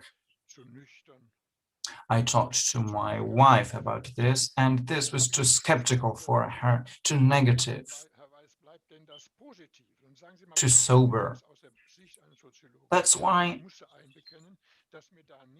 I said something positive. I wanted to say something positive at the end of that conversation, like you might like me to do, but I have no such positive note to finish off on. I am very sorry that I got a little bit lost in what I was saying. I'm sorry, this had no structure. I simply decided to choose a different program to join this discussion. It knocked me off my track. In any case, thank you very much for your attention. Thank you very much, Professor. I didn't see any chaos in what you said. It seems very well structured, and I think everybody saw it as such.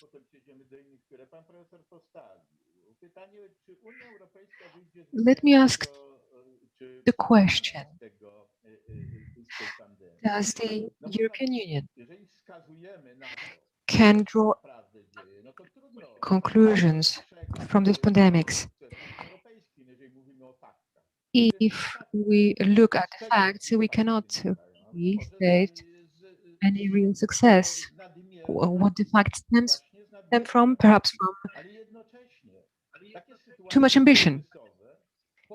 At the same time, the emergencies, the crisis situations really show the functioning of specific institutions. So let me go back to the financial crisis. Financial crisis in 2007, 2008 really demonstrated how the institutions work. The EU institutions got frozen. The strongest countries, which were Germany and France at that time, they kept meeting, inviting Great Britain, United Kingdom, or Italy, and they were taking decisions that the EU institutions later on enforced. And then it turned out that over and above the solidarity, there are the stronger players who, in an emergency situation, do not even pretend to act together. Let me use the example of the vaccine that the professor said. Ursula von der Leyen, the commissioner, the chair of the president of the European Commission, officially stated that there was an agreement, pan-European agreement on the purchase of the vaccines, and it's a kind of community law.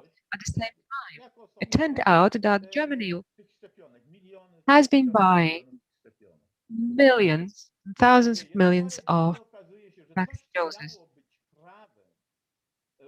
In a few days' time, something that was supposed to be European law became, well, kind of a gentleman club agreement, meaning that whoever wished to stick to the agreement sticks to the agreement, but it's not necessary. This actually demonstrates something. Let's imagine it was Poland and not Germany that bought the vaccine. I just cannot imagine what would happen. It shows once again what is actually happening behind the beautiful slogans. It's a game of power, and the European Union is transforming in terms of its center, and the peripheries who are subordinate to the center. I'm not saying that this is only bad will. It actually stems from ordinary logic of how such institutions function. We can have an utopian view that our interests are being infringed upon, but the nation states are there, the politicians are being held responsible by the citizens. The politicians act as they do. Generally speaking, they are trying to promote the interests of their nation. And then these the ambitions and aspirations actually lead to the whole structure transforming into something where some enforce their views on others. Mrs. Reuschwili mentioned that religion was actually making things meaningful. Let me relate to that. Religion does make things meaningful, but at the same time, it forces us to come to grips with the great mystery of being. The Enlightenment was trying to imagine very vaguely that the human mind can actually see the reality, and it can design a reality which there will be no contingency. It turned out to be impossible. We do live in a world which once again shows us very clearly that our representations of reality, when faced with the facts, they crumble. These are our illusions. They turn out to be illusions. The fact that we are controlling nature, that we can ignore the actual state of play, which is the nation states and specific separate countries, and we can actually try to enforce supranational being entities. I think the EU will learn nothing from this. Those who decide the shape of the EU are not going to learn anything. The history has shown that people do not draw conclusions from history, and it's very sad. Let me now give the floor back to Professor Krasnodębski, who will tell us what will happen next. Thank you very much. Yes, I am present. Very interesting discussion. Thank you very much to our facilitator. I would like to promote a book written by Bronisław Wilstein and published recently. Unfortunately, it's now only available in Polish. The working title would be The Rebellion and Affirmation, which is a critique of the European philosophy. We'll see. Professor Weiss surprised me a little bit with his pessimism. We know each other for more time in Kassel. He was advising me actually when I was studying there, studying Weber. Please, my best wishes to your wife, by the way. Let us now pass on to the third part of our conference. It is to be led by Professor Andrzej Zybertowicz. I see that he has already joined. Yes, I can hear you, but I cannot see you. You need to click on the camera symbol. Yes. The system tells me to look for a different video source. I'm trying to click on the camera symbol. On the top, there should be a button, stop video, start video, and this should help.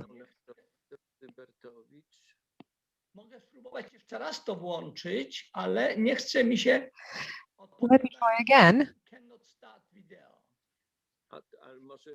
But I get the message that I cannot start the video. Well, there might be some technical glitch, but you're using Zoom, right? Yes, when you log on, there are options. So probably you could log off. Yes, we still have some time in line with our schedule. Maybe I can log off. I still have time to log off and log on and see, maybe it will work. All right, so we still have some time. Perhaps any of our participants would like to take the floor. So I open the floor for discussion. There were interesting references to Weber and other thinkers. A question about progress. I can see that Professor Lohmann is telling me that he wants to take the floor. Yes. Yes, there was a question, and it relates to the last panel. The pandemics is a global challenge, which means that the time where ordinary mechanisms and divisions in our continent, they are no longer valid. We need a new approach to specific problems. And the nature of these problems is such that the whole world is facing the same problems. We do not have a solution. The same goes for religion. Religion is not responsible or responsible here, so the religious contingency will not help us regain health. Perhaps religion will help us to deal with consequences and results of the pandemics. It might be helpful, but it's not a solution that we need right now. I also think that the national solutions, nation-based solutions, are not sufficient. Perhaps they can be effective in specific periods and in specific time frames. We can fight pandemics here now, but if the disease spreads further elsewhere, it will surely come back to us. So now, if the EU is saying that we should show solidarity and we should do things differently, to act together, to buy vaccines together, it's a completely different way.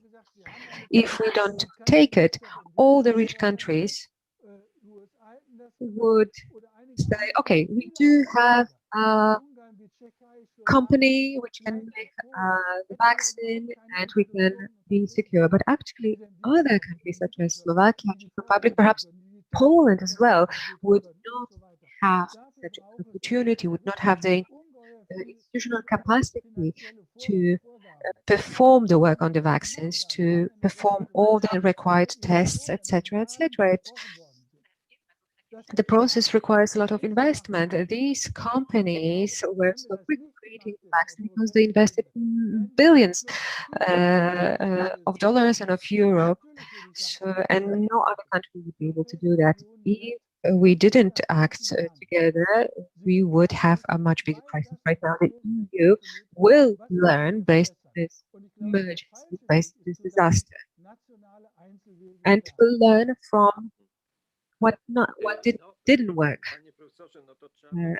We cannot say that it's going to just reinforce the national approach. Yes, I think this is a topic that we could discuss for a long time. I think it is justified to say that we need solidarity in such a situation, but the question also is whether we need centralizing as well. Our part of Europe. And in our part of Europe, Europe is thinking about the central planning, because if we plan to have a zero-emission economy by 2050, we need to have a central plan. We need to ask this question over and over again, whether the form has not become dysfunctional. And also that the discussion hides and obfuscates the rivalry and competition. Right now, we're in conflict with China and with Russia. The Northern Balkans and the vaccines that are being offered there. The Commissioner Breton today said that he sees nothing wrong with this, but probably the Russian Sputnik vaccine, which turns out to be quite effective and which has been subject to much ridicule, will be bought, will be purchased. Of course, China also found a way to deal with it. Russia, who faced a lot of ridicule, and which has quite shabby laboratories, was able to produce quite an effective vaccine. Whereas we, the Europeans, well, So the question, there is a question. Probably we will not be able to decide what the answer is today. Professor and myself, we do have the skeptical approach because we see this human aspect. We see how decisions are being taken. The rationality, irrationality of it all, the personal interest involved. I do agree with the hypothesis that we are not talking about going back to Europe as it used to be, with national egoisms being in competition with each other. We always had a kind of community thinking. And I think that our trialogue is also a symptom of this community, form of community. And we have colleagues from Georgia, and we have these different views over the continent. We have people from Germany, one of the countries which is called the hegemons of Europe. We come from the country which is being criticized, but which has been pretty successful within the region. And Georgia, who would wish to join, and we in Poland, we would like to see as part of the EU, but the elites in Germany, in Belgium, the elites in France are not so keen on having them. So we tend to be much more willing to show this solidarity. I could actually cite other examples where the calls for solidarity are not being heard. In the past, well, perhaps we could at some point have a discussion, the solidarity. I can see that Professor Zybertowicz has joined us again. Professor Andrzej Zybertowicz is a very renowned Polish sociologist. He used to be a social constructivist, but now, well, he for some time he has been focusing on artificial intelligence. So I pass the floor to him. Thank you very much. Welcome. Let me first introduce the biograms of our panelists. One of the biograms actually inspired my first question. Let me remind you that in this panel, we will be discussing whether the pandemic has changed our way of thinking about basic problems faced by philosophy, economy, and politics, and if so, in what way?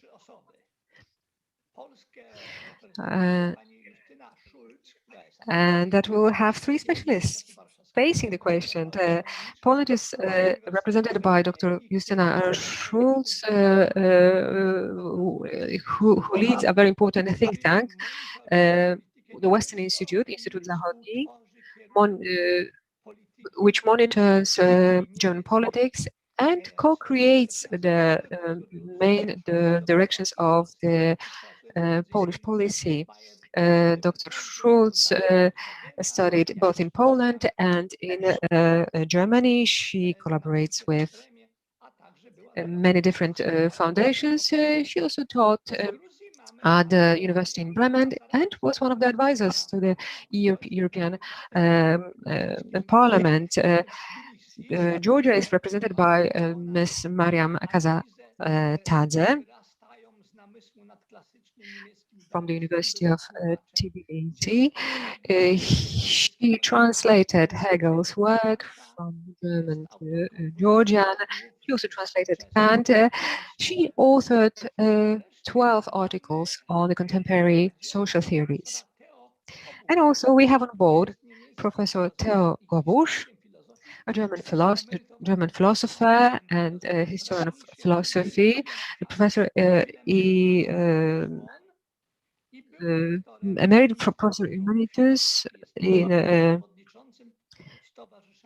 Germany, the chairman of the Association of Lectures and Teachers of German Philosophy in the Theological Institute.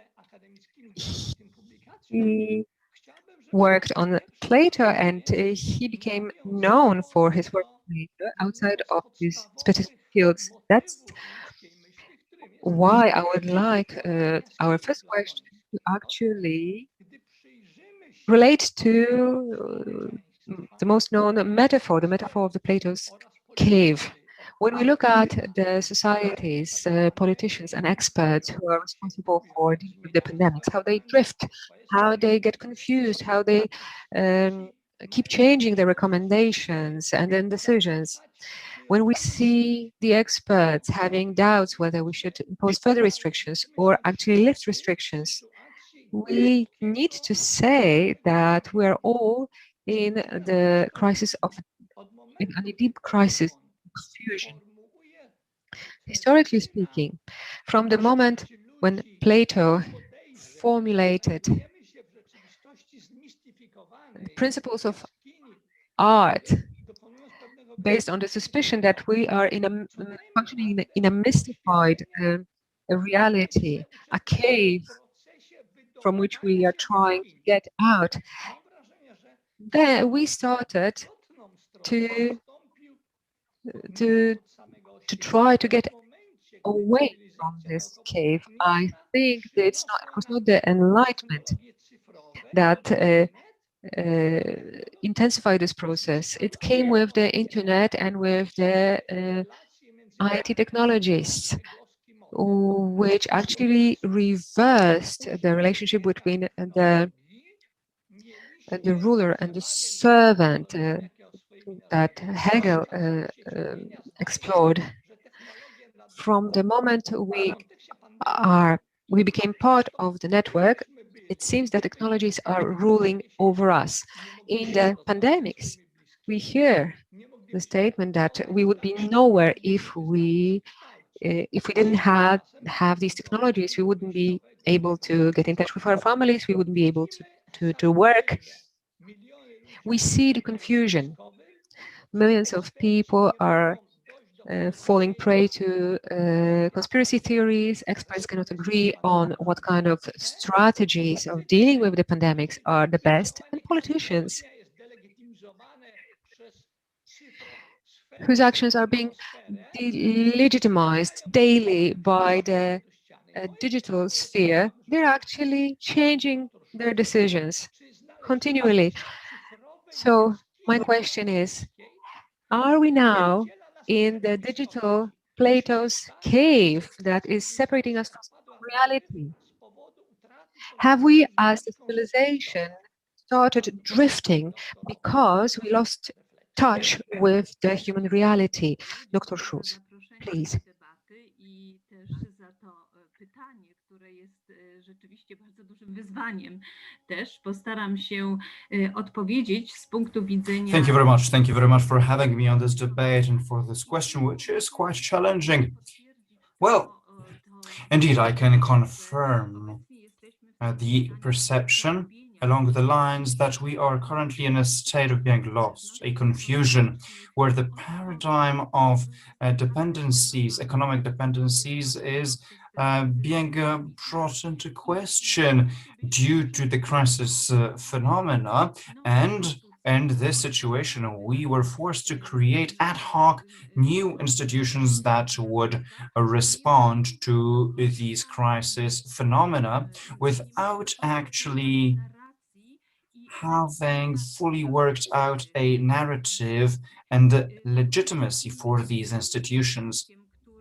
In my opinion, a common denominator combining all these attempts at finding our ways in this new economic reality are tied to this redefinition of the so-called proverbial Homo economicus.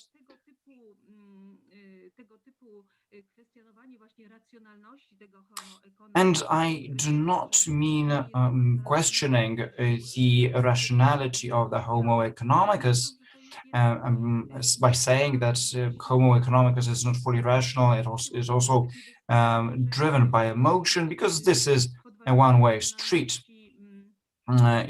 Bringing into question the rational character of decisions being made could create a reference point for delegitimizing democratic processes as well.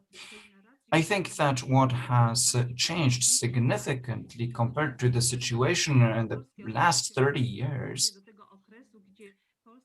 let me refer to this period because my point of view is a Polish one. That is, I'm referring to the period in which Poland started creating an economic system after political transformation. It is all about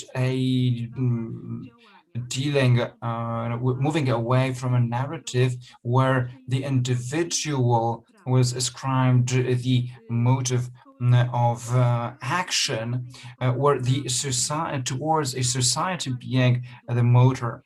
A society used to be a sum of individual activities, and these individual behaviors coordinated by the free market was supposed to create these collective entities, these interdependencies, and regulate all the institutions, including the indirect ones of the whole society. That is, the philosophy was that if every individual takes care of themselves, and then everybody is taken care of enough. In this liberal philosophy, what was not taken into account was a particular and basic role of collectivities. That is, for example, nation states. These regulate this indirect area, the indirect tissue, the intermediary tissue that is also important for the workings of the economic sphere. I would like to refer not to Plato. Instead, I'd like to refer to Hannah Arendt and her Aristotle reference, where she referred to Aristotle and differentiated between different domains of freedom. And I'd say that the freedom of the liberal narrative was only limited to oikos, that is, to this individual taking care of its down-to-earth issues, its everyday issues, while the issues of the agora, that is the political debate, the regulation of the collective domain, was, so to say, delegated to specialists and meritocrats. And I think that the most extreme form of this kind of thinking and organization of the economic life was present in the Middle Eastern countries of Europe, the post-communist countries, where this moving away from politics was very high, and the political domain, at least in the 90s and the early 2000s, was mainly limited to implementing the external rules.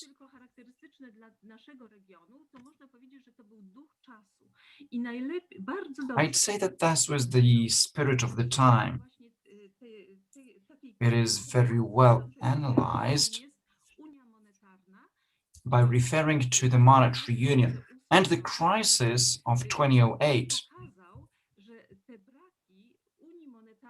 which demonstrated that the lacks of the monetary union stemmed from the fact that institutions were not catered for that would regulate the bonds, the interdependencies among these institutions, stemming from the fact as such that they created a certain collectivity. That is, the monetary union was also focused on every domain having to be in itself stable. The assumption was that if every single one is stable, there should be no crises. While the 2008 crisis showed that the market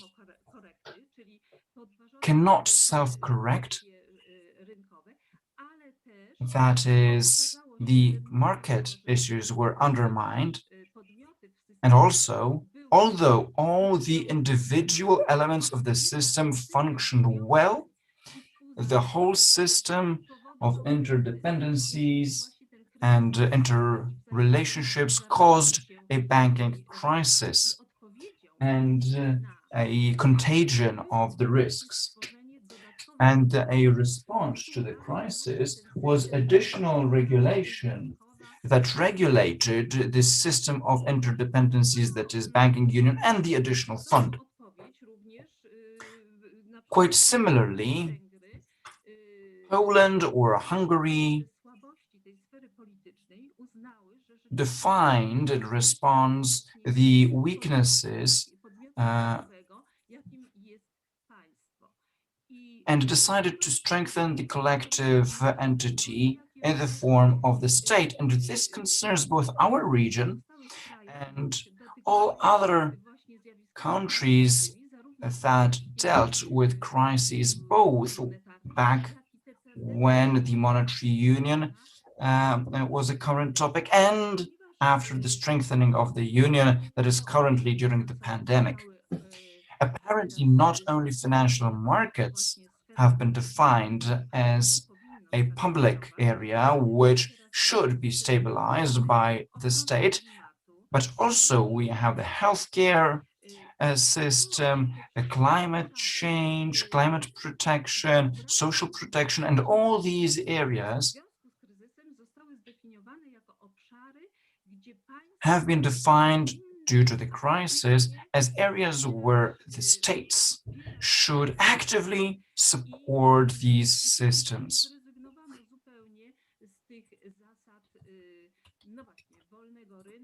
And the rules of free market have been moved aside, and free competition as such.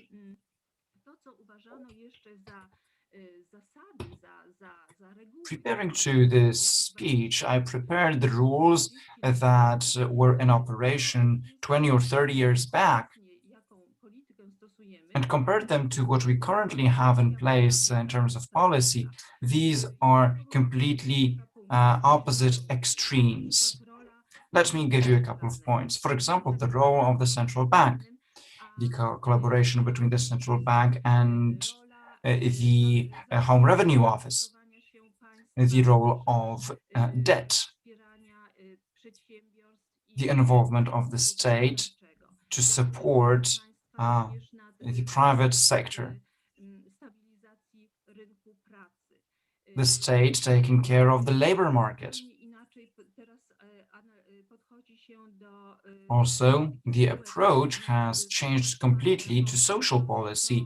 It is now being seen as supportive and stabilizing towards the economic system and not only a burden to this system. Quite so, 20, 30 years ago, the best industrial policy was believed to be none. Currently, even Deutsche Bahn expects an active industrial policy in areas where risk-taking by private entities would be too high for private entities. The central bank is involved in Greenville policy.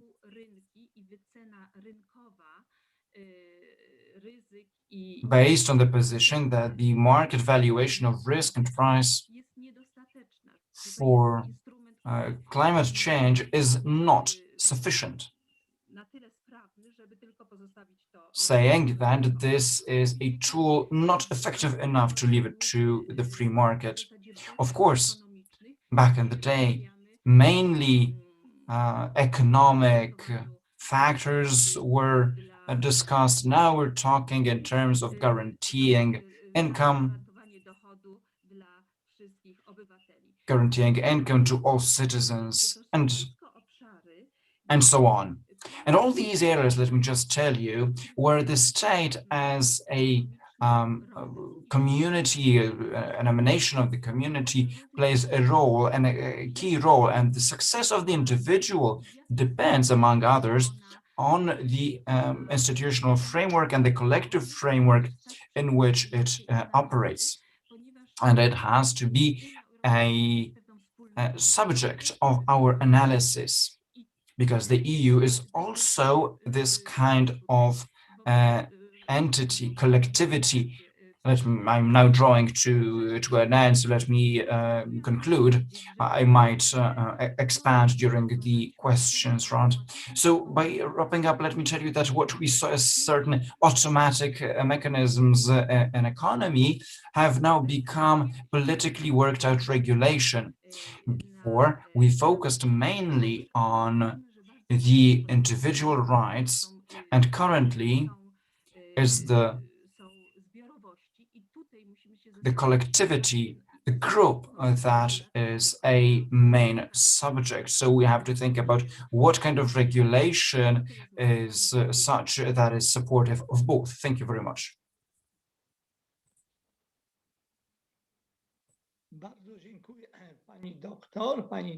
Thank you very much. Thank you very much for this presentation.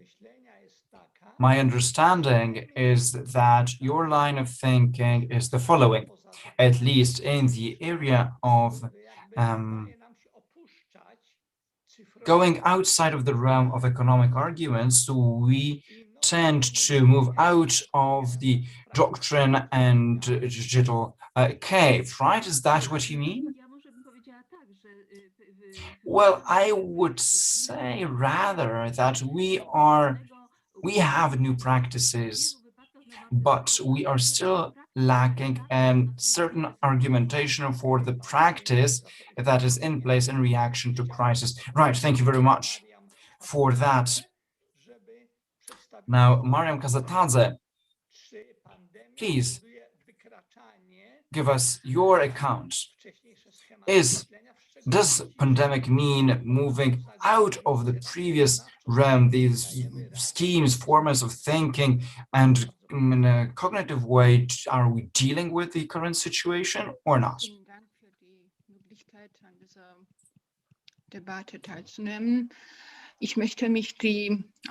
Right, thank you very much for having me on this debate. I would like to focus on social and structural aspects of the crisis, the coronavirus aspects, from a philosophical point of view. The coronavirus crisis has had wide-reaching consequences because it shifted our way of thinking. Also, it made us notice the crisis in every aspect of our daily life. Of course, the outcomes were different depending on the country, depending on the model of the state and different conditions. What I mean is that the outcome of the disease for the institutional structure differs. Marc Gabriel, a well-known German philosopher, said that the coronavirus met social resistance, and the disease might have went a different way without any effects of globalization and on competition in the market. This competition, morally speaking, also is one of the few solutions to this crisis. And most importantly, we finally all realized that without the rule of solidarity and without a certain level of morality, it's going to be difficult to understand the new world. Macro market structures also fell victim to the coronavirus. The death of many was something we had to consider, take into account from the very beginning, but the priorities varied depending on the culture and the individual societies.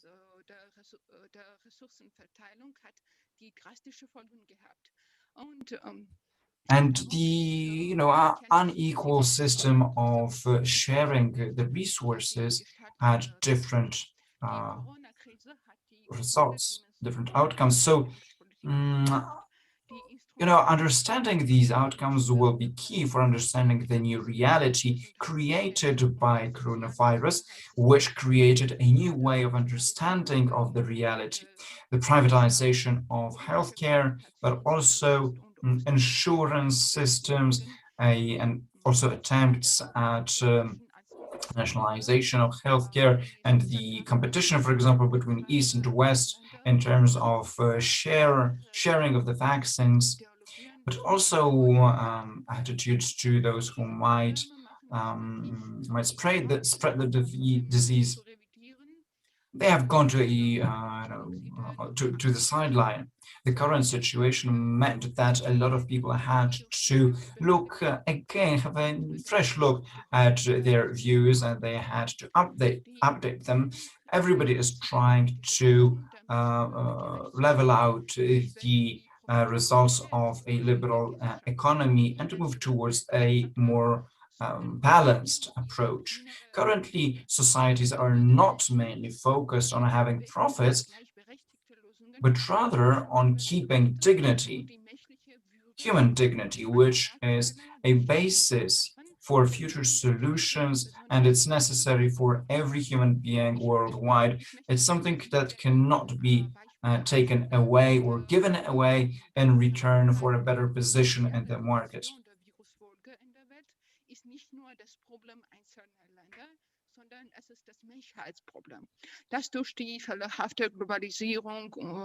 The social dimension is important from the point of view of society, of globalization. Like Kant said in one of his works, breaking the law in a single place of the world is not breaking the law in a different one anymore. History and examples quoted today have their source in Hegel's philosophy. From the sociological approach to perceiving the reality means also that as a result of a world of values, founded in values, certain traits of character are those that move to the forefront.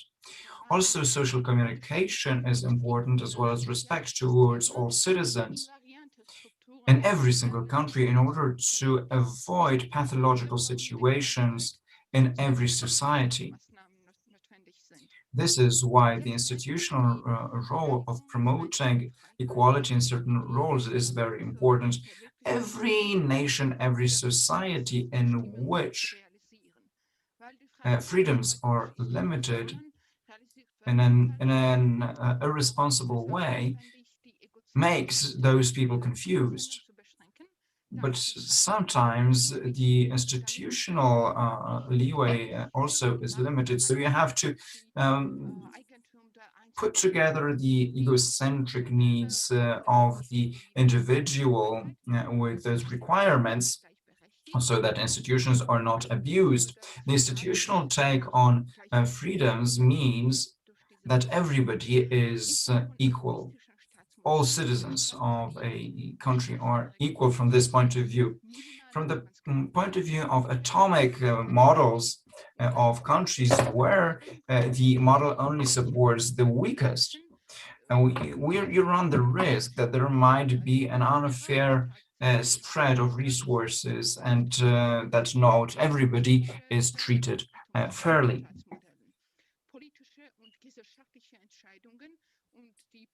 Different systems that are uncertain generate this atomic division.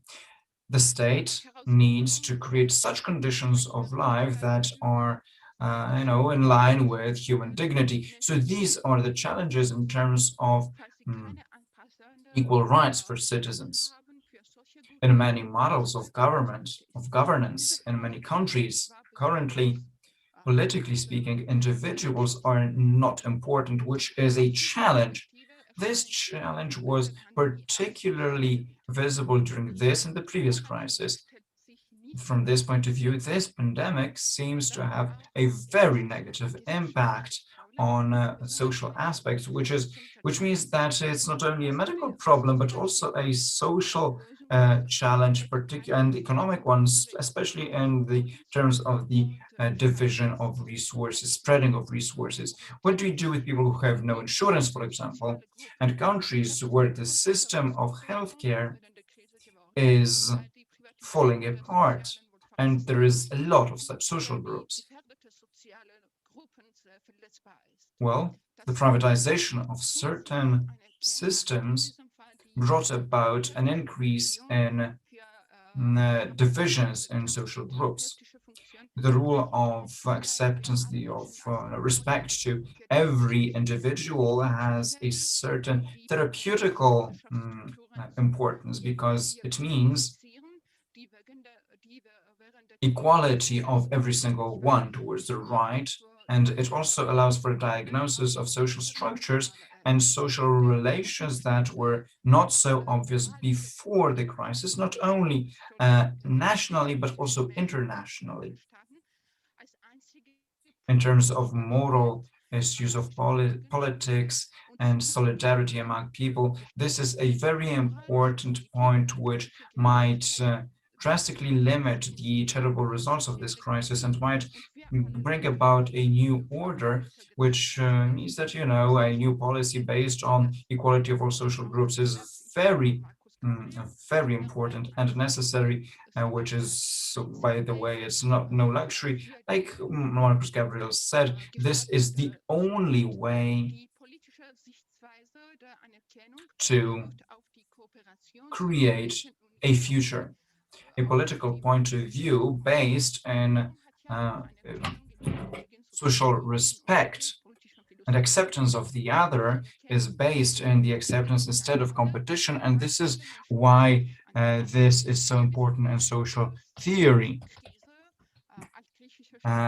bringing about a real equality which is based in this mutual recognition. Based on our current situation, this could be adapted to the current framework. In every situation, there is an opportunity for a better solution, and improving the situation also in the crisis brought about by COVID-19. This is why so often the question is brought concerning what decisions should be made in order for people to be seen as equals, and how rules should be changed in order for people to be the main point, starting point for politicians and for politics, for policies, so that ethics is binding and absolutely obvious for everybody. And let me stop at this point. Thank you very much. Thank you very much. I am wondering whether we are not in a stage in which recognition equals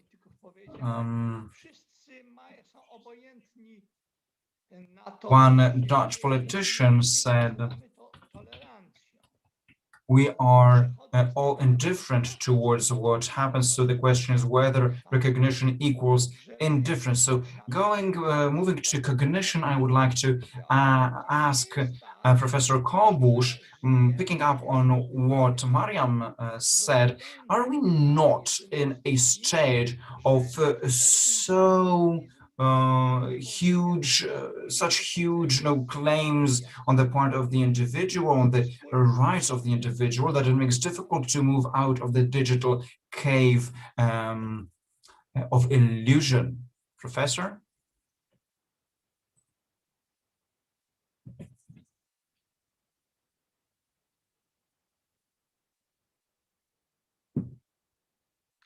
Proszę włączyć, Sie müssen Mikro einschalten, da oben. Wenn man drückt oben auf die Oberfläche oder man geht mit Maus, dann ist es... ja. Aha, Entschuldigung, ja. Herr Vorsitzender, meine Damen und Herren, warum ist die gegenwärtige Pandemie. Ladies and gentlemen, why is this pandemic also a subject for a philosophical discussion? Well, because the pandemic is about death, and death has always been a privileged topic for philosophy. Plato was the first to realize this, make us realize this, and he talked about philosophy as medicatio mortis, that is an exercise in death. Plato means exercising letting go. That is when humans tied to the world through their inclinations, and they are at risk of getting lost in this world. It could get lost in this world. So this exercise and letting go is such an exercise in philosophy is a way to get around this risk and help humans, pick up, get things together, and do this, carry out this exercise. So exercising death is focusing on oneself, like philosophy in normal times, regular times, in which one might forget about philosophy, is all about memento mori, reminding about death. Yet during the pandemic, its task is to point to the results of the results of death. Well, death is omnipresent. It is identifiable around us in the mode of fear, and this thought is on the forefront of our awareness. Humans have always been afraid of death, and some philosophers saw that as their main task, to take that fear away. But that fear was rather an abstract one. Currently, during the pandemic, it's a real, specific, concrete one, because death is there around us, everywhere, at any minute. People around the world feel a very specific, concrete fear of death, and this makes them react in a certain way and make moves. The German word Angst, fear, gives us the first pointer from an etymological point of view.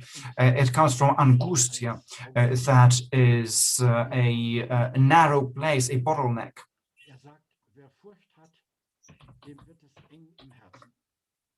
Augustine saw this and said that who is afraid sees their heart narrowed, shrunk.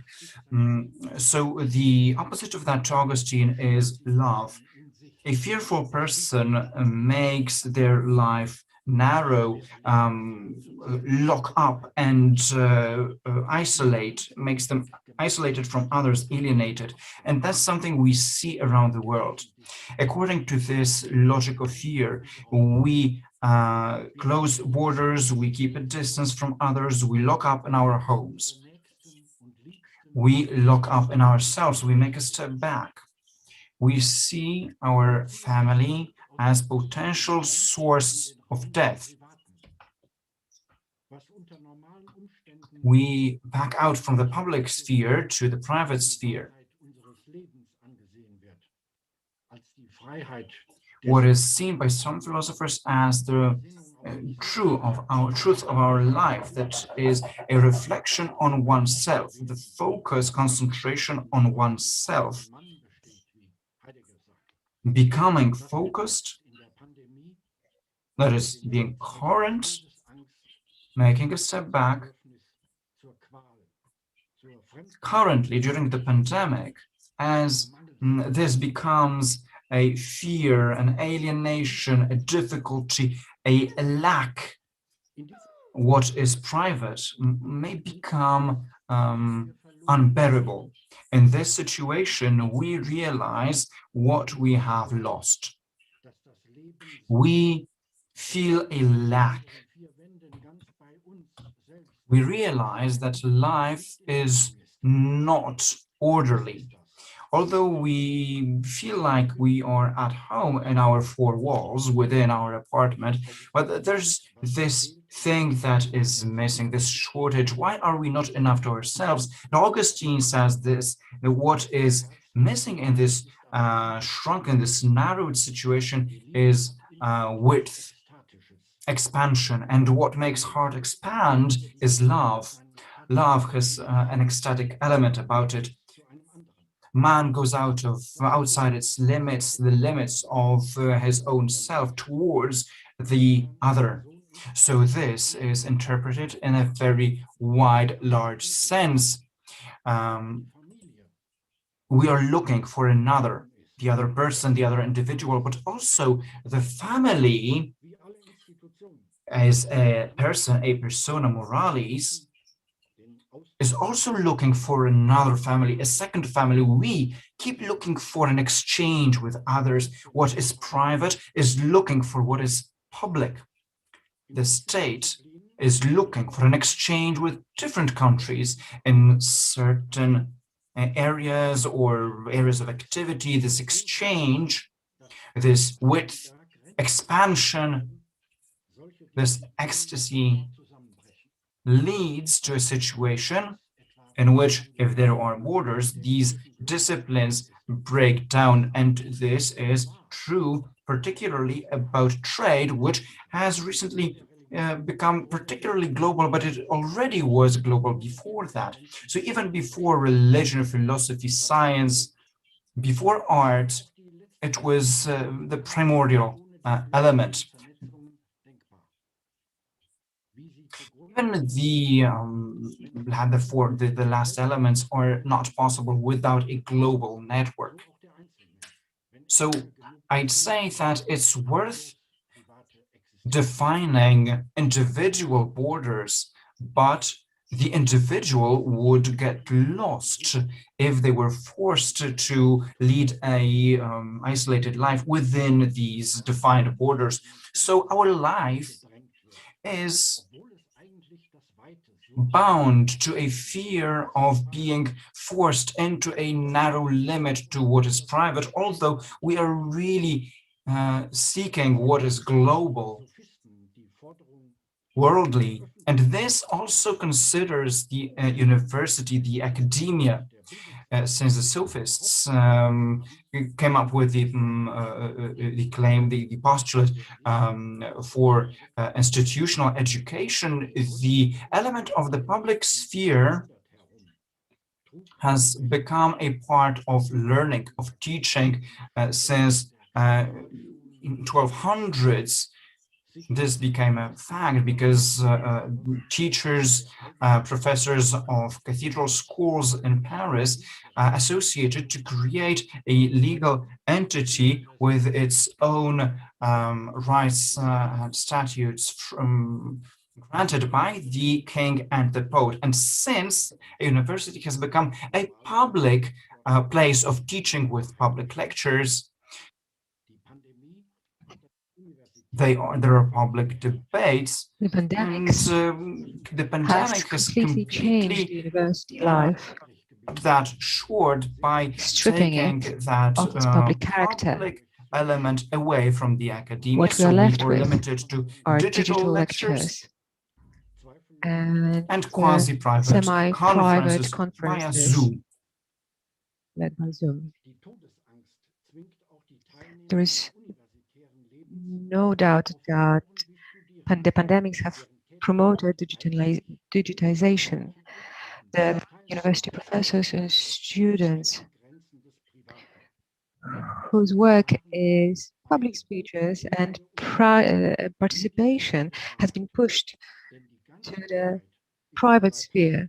Both students and professors experience just half the truth, because the full truth is the full encounter and an exchange of thoughts in which both parties can follow the gestures and the mimicry of the interlocutor. The students claim that even though they receive a lot of input, they can only have some responses. There is a lot of subjective approach. Through restrictions in teaching, we came back through time to the moment where the student is actually sitting at the feet of their teacher and just noting down. The same goes on during conferences on Zoom. We have the impression that our colleagues from the United States or somewhere else, they're just around the table with us. But it's impossible for us to meet the other scholars in this way. Lectures and discussions become abstract. And what's also significant, usually you have to go to a conference, enter, to follow an arduous journey in order to know the truth. You don't have to do any of this if you participate in digital conferences. This actually strips the academic life of its riches. Well, we can answer the question saying that, yes, the pandemic has changed the way we think. But a further question is whether this change is going to be permanent. What would our thinking look like after the pandemic? Will we once again organize conferences with participants, live participants? Are the institutions going to fund such conferences? Or perhaps they would argue that the pandemic has shown that we can have digital meetings. Why have scientific meetings that require a lot of time and money? In terms of university teaching, I think the further understanding that the direct contact during teaching is indispensable. Once again, we face further questions. Are we going to go back to real shops after the pandemics, since online shopping is so convenient? Are we going to express closeness that we feel towards each other again, as we used to do before the pandemics? Or another question, are we going to shake hands again? Are we going to hug again? So these are the questions that I would like to ask. Thank you very much for your attention. Thank you very much to Professor Leon Kobusz. I think these three voices actually demonstrated that the pandemic has not stripped us of our soul, because all the panelists seem to express their souls, not necessarily answering my specific questions. Let me now try to formulate a simpler question, a more down-to-earth question, and I'll ask you to answer.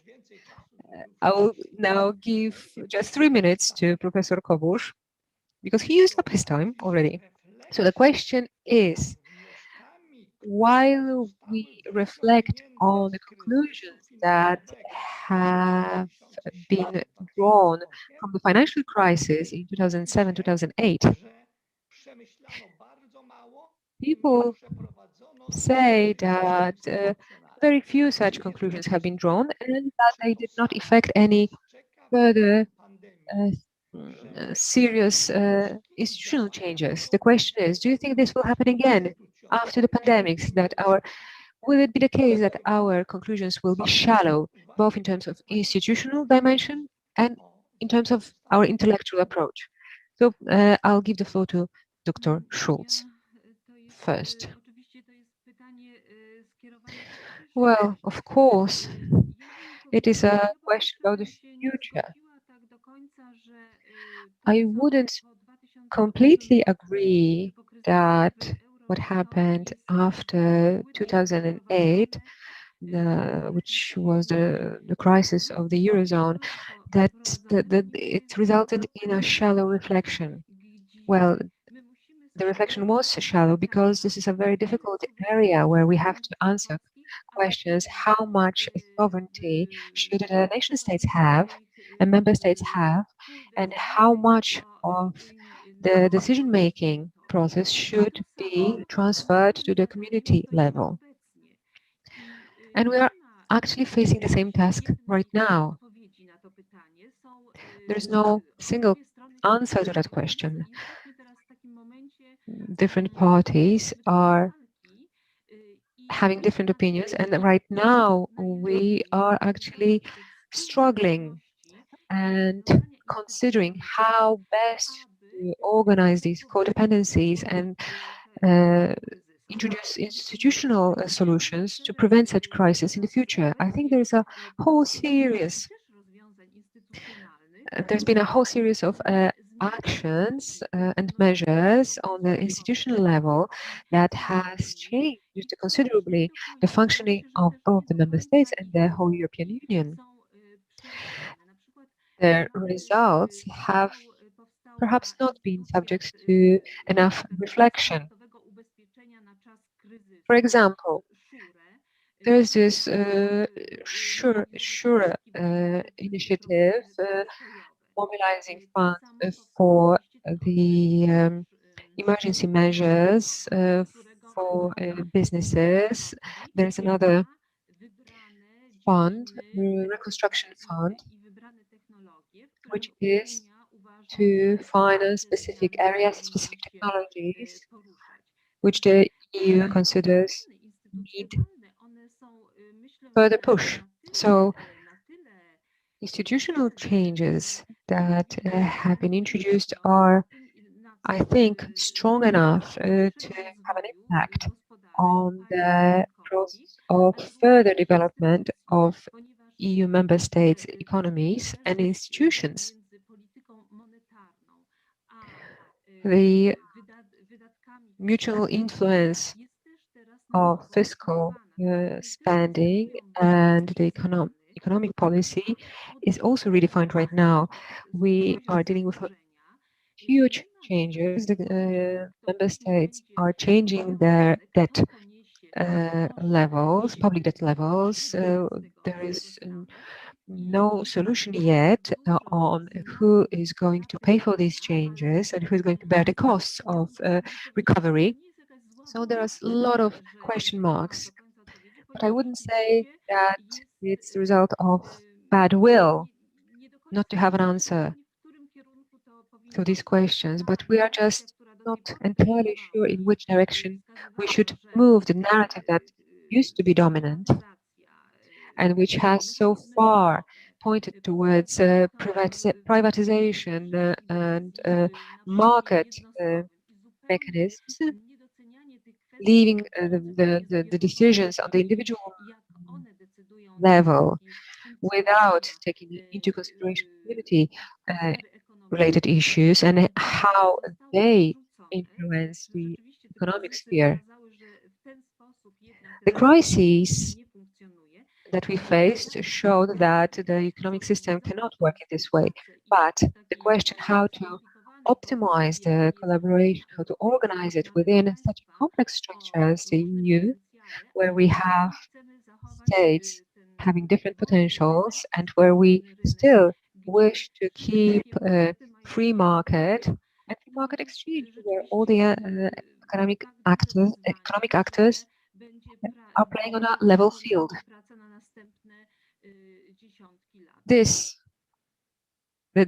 Answering these questions, and this actually is work that will extend over many years. I'm not sure whether I managed to answer now. Well, you did answer. I see a lot of optimism in your expression, in your intervention. It's almost as if you wish to overlook the benefits drawn from the pandemics by certain pressure groups. Now I would like to ask Mariam Kazatadze to present her point of view on the situation. Will the changes be shallow or deep, both in our thinking and in the institutional solutions?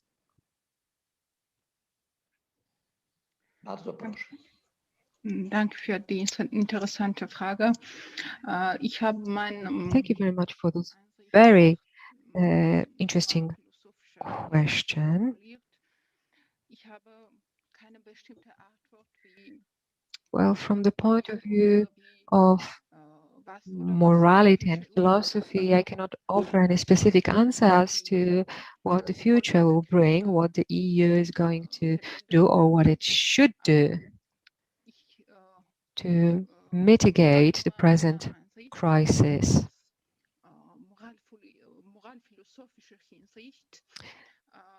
And to reduce the impact of its results. From the economic point of view, I think the only way forward is to consider the results of the coronavirus crisis. Because of the polluted water, polluted air, and climate change, and their impact, we have a lot of people losing their life. So that's the problems that we are facing on top of the coronavirus crisis, and the pandemics have only just made them more acute. We cannot analyze these problems and if we cannot rely on the principle of solidarity. This, in turn, means that we have not drawn conclusions, we have not done our homework, and the future will be bleak. Coronavirus is not a problem in itself. It's not a problem that can be solved individually by the countries. It's actually a global problem facing global society, and we should face it with solidarity.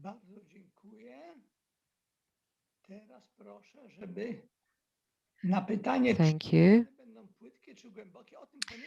So let me ask for the answer, Professor Theo Kobus, about these changes. He already mentioned, but I would like to ask about his philosophical intuition. Will these changes be shallow or deep?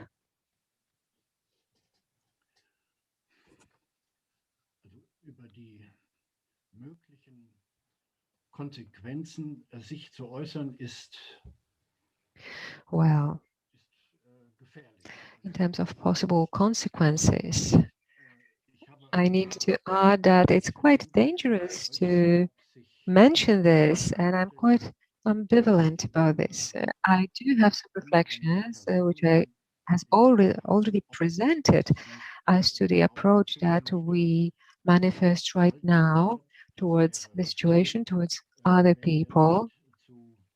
And the question is whether this will become permanent. If so, it's going to be negative, especially if we cannot find our way back to our pattern of behavior that we could see before the crisis started. On the other hand, we can perhaps trust that what has become visible in this positive way during the crisis. My interlocutors mentioned solidarity and also intergenerational solidarity, where younger people are showing solidarity towards the older people and vice versa. It all actually emphasizes the solidarity, its very nature, and it means that we can actually move forward from this crisis and be morally reinforced. But the question whether the crisis will lead to any further changes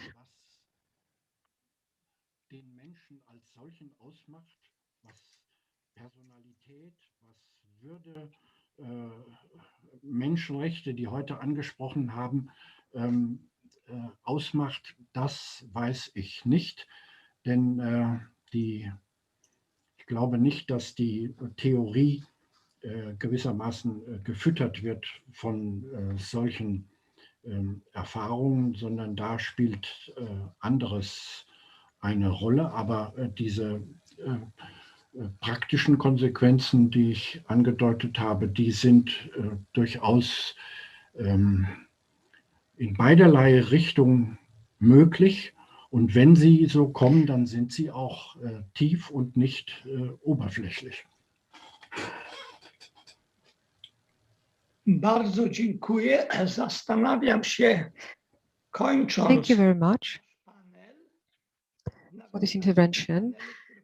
In conclusion to this panel session, and perhaps in relation to the panel by Bronisław Wilczstein, can we perhaps say that the humanity is going to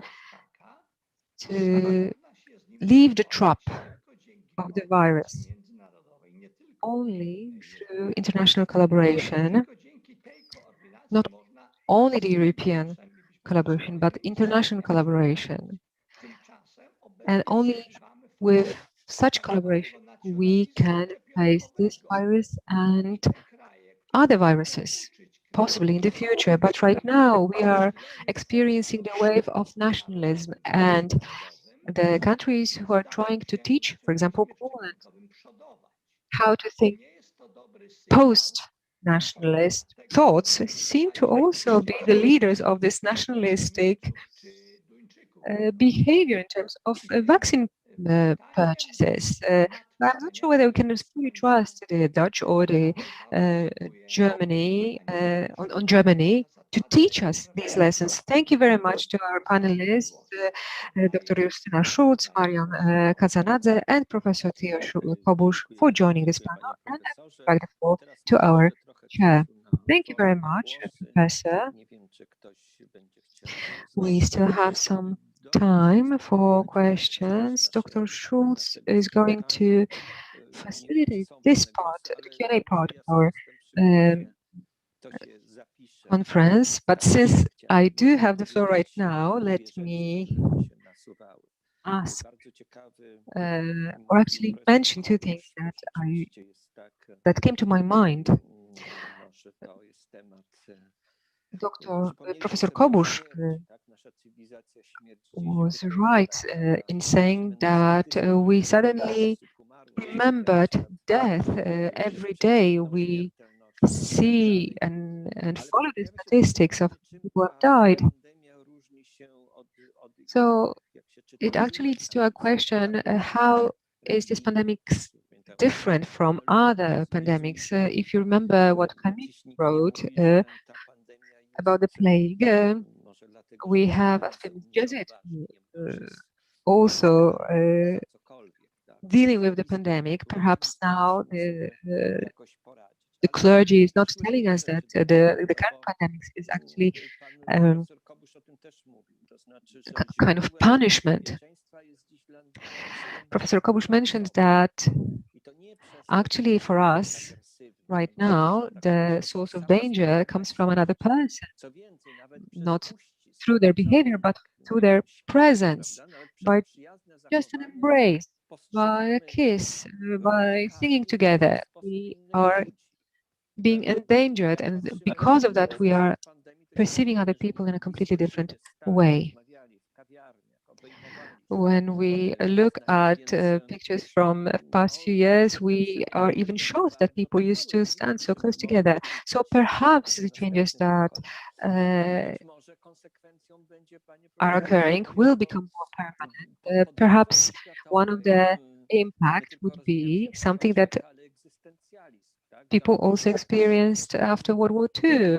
We had existentialism springing up with Sartre writing that hell is other people, death is other people, all the others are a mortal danger, so we should keep distance towards others. And the digital reality is actually protecting us. Meeting through Zoom via computer is making us more safe. Another reflection is that we are now living in times very reminiscent of prohibition in the US, the rave party in Berlin, and around Europe, in Poland, in one of the mountain resorts, there seems to be this kind of rebellion, and the partying underground, which also showed that entertainment for modern human beings, for corporate people, let me be blunt, so for people working in corporations, what we consider to be in entertainment, going to the gym, going to the party, having tattoos made, is something that provides meaning in life, which is also leading to a further crisis. So this is one question about the changes. The pandemics, for sure, or actually the death has reminded us about itself in a very specific way, in this rationalized civilization where there is very little impact from the religion, even in Poland. Another that I would like to mention, and talking specifically to our colleagues from Georgia, in the past I committed a book about the fall of the concept of progress. I do think that history perhaps goes in a specific direction, but for me it was always very difficult, very dangerous to think about politics in terms of hyper-morality. I think the connection between politics and morality is much more complex and it cannot be direct. Professor Weiss mentioned Max Weber, and as we know, Max Weber thought politics is diabolical, that it's about a covenant that relates to power. It's a pact for power. We are not judging the world order, neither in the past nor in the present, nor in the future. Let me also add that Hannah Arendt, whose position was completely different in terms of politics than Max Weber, she thought that politics is actually a sphere where we are not dealing with truths, but opinion.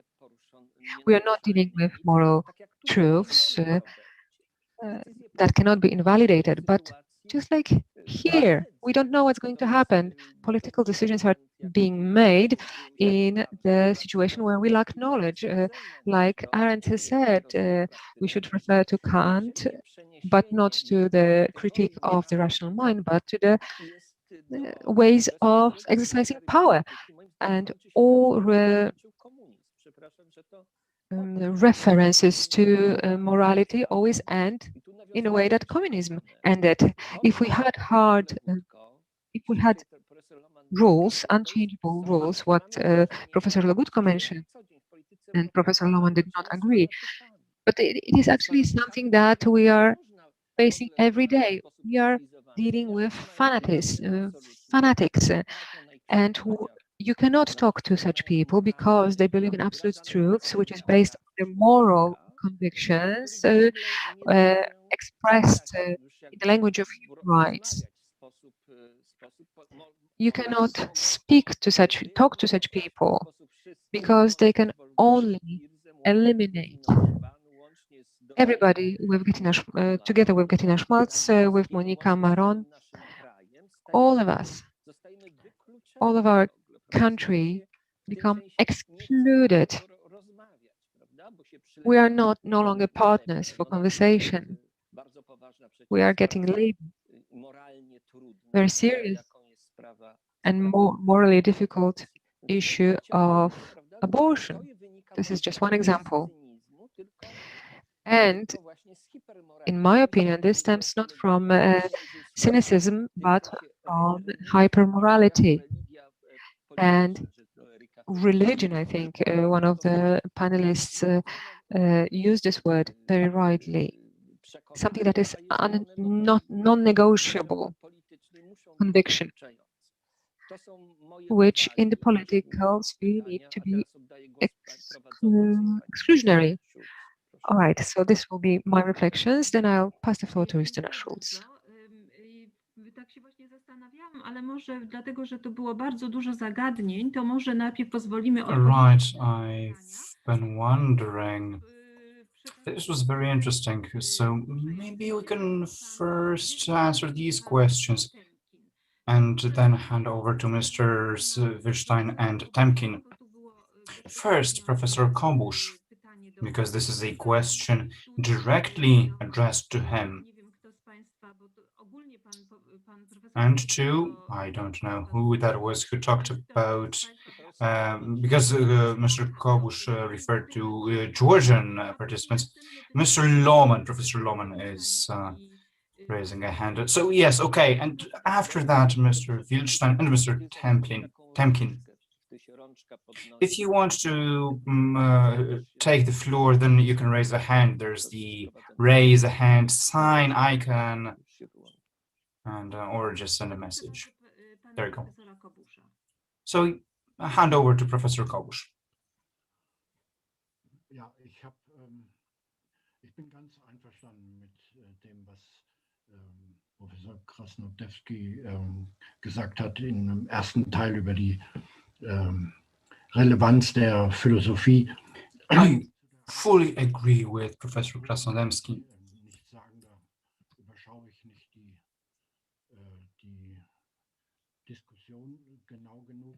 In terms of philosophy in Poland, I cannot refer because I have not been following closely enough. I have not been following the discussion close enough. In terms of the importance and presence of death, it can only be stressed and said that indeed it is so, and raise the issue, because you might have the impression in modern philosophy that the whole thought about death and the notion of death as such is rather far away. It's an abstract thought.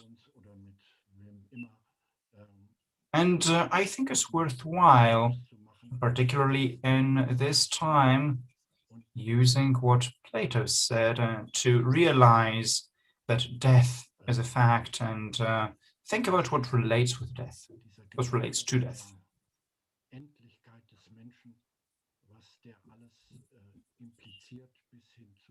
Also, it would be worth looking into the finite character of human life.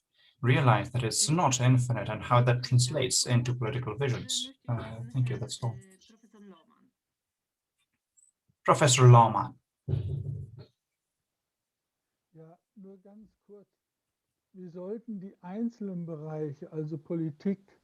Let me be brief. Politics, religion, and maybe science as well, these disciplines should be seen in a more sober way. They should not be mystified, because we have a solution we fought for, and that result, the result of that fight is the democratic state. And with certain solutions, there's economy with the free market, or science, or science are not under very precise rules. While it seems that certain national stories have been presented on on the forefront, so the certain notions are seen from a different point of view, but legally organized Europe allows for solutions being imperfect, but all solutions can be solved in a reasonable way. For me, politics is not a game of idiots, of individuals who want to realize their own needs, ambitions, and goals. Of course, there are such cases, but they are legally dealt with. It's not that any solution is given forever. We need to react in real time. That was the case in the case of the Corona crisis, which laid bare our weaknesses and the weakness of our law, which does not mean that we have to completely transform our entire system. We need to improve what we have in place. Would somebody like to refer to morality and politics? Would any of the Georgian participants would like to refer to that? If not, then I will give the floor to Mr. Wilstein and then Mr. Temkin so they can respond. I do not want to ask a question. I want to comment.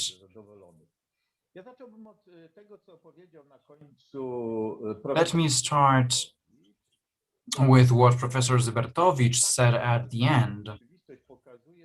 He said that reality shows that crises like the corona crisis make it difficult to deal with individually as a nation state. We need solidarity, and at the same time, this solidarity is difficult to work out. I say that Professor Zybertowicz surprised me with this very modern mentality,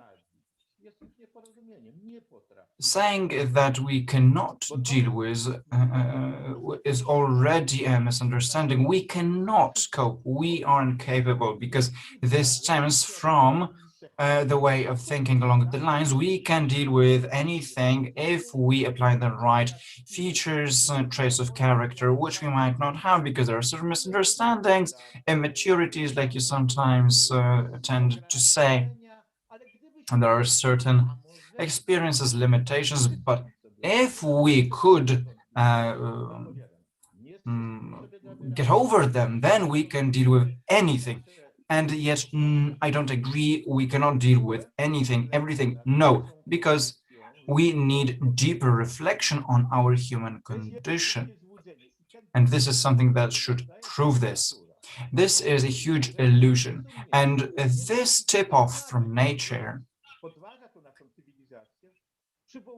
with this weak virus, is something that should make us more cautious, but it's not proven efficient, actually. Quite the contrary, because this virus, at some point, it will die out like every single virus and like every single pandemic in the history of humanity so far. Maybe it's an exception, but it doesn't seem to be one. There might be new viruses, this might mutate and cause new illnesses, etc. When we get over these that we have in place, we learn to cure them, there will be new ones. This does not bring about a fatalist surrender. Absolutely not. This means that we need the awareness that we cannot cope with absolutely anything. Our cognitive capacities are limited, and we need to be aware of that. And this leads me to the following conclusion. Let me refer to Polish experience, my peers who have lived through communism and remember it very well. The basic slogan of communism, called socialism, does not work because there is too little of it, and because people have not grown up enough to appreciate it, but they can grow up. If the elites put the screw on tighter, then they might get educated enough, and the societies, the nation might grow up to appreciate socialism, and socialism will become finally real. And to all the problems brought about by socialism, the solution was more socialism. For all Europe's weaknesses, the solution is more Europe. So what does this experience prove? Well, the experience of the European Union compared to coronavirus is a disaster. So the solution, more European Union. So I'm thinking, maybe we should, maybe this is just a rhetoric question. Maybe what we have is wrong. Maybe the imposition of a certain order of things might be wrong. The founding fathers created the EU as a compact of countries operating for the benefit of the common good. Can you hear me? Okay. So in order to organically overpass barriers and collaborate. And currently what is being done is designing things top-down through Maastricht and other treaties, and the result is not the result is not overcoming weaknesses. It is stronger countries imposing solutions on weaker ones. Like in the case of the vaccines, no, it was not the working of the European Union. It could have been, but the situation is as it is. We need solidarity. I do agree with that, but that solidarity can be achieved through cooperation, collaboration among states instead of building a supranational structure, becoming a tool being put to use by the stronger countries. Answering Professor Zybertowicz, what are we going to see? Well, we're going to see more of what we saw, but stronger and to a larger extent. Like in the case of the EU, which does not care about what is going on, it keeps implementing its projects without taking into consideration the changed circumstances.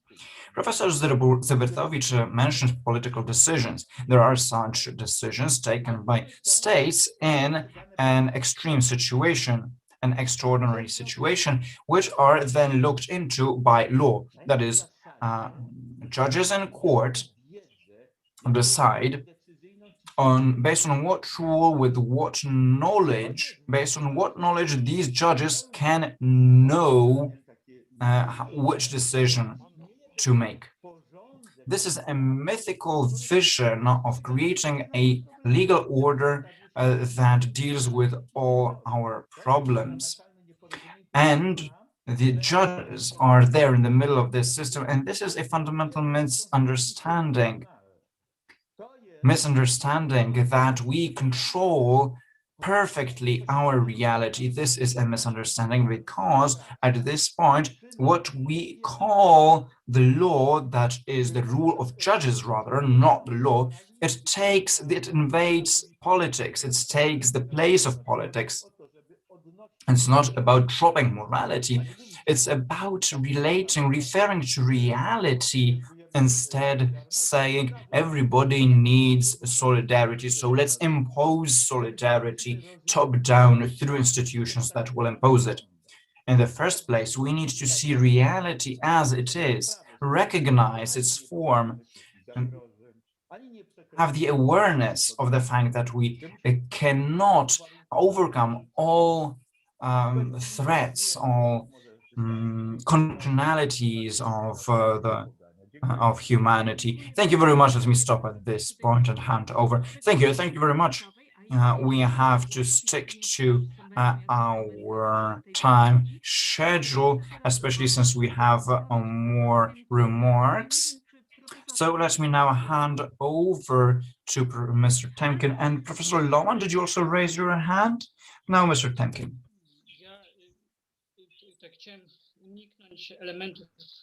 Thank you very much. Well, I didn't want to enter into a polemic, but I cannot avoid it. Because actually, for me, when we think about pandemics, we need to consider as significant the Roman Catholic perspective. I think I'm one of the most religiously inclined voices. No, you're quite wrong, I assure you. You're quite wrong.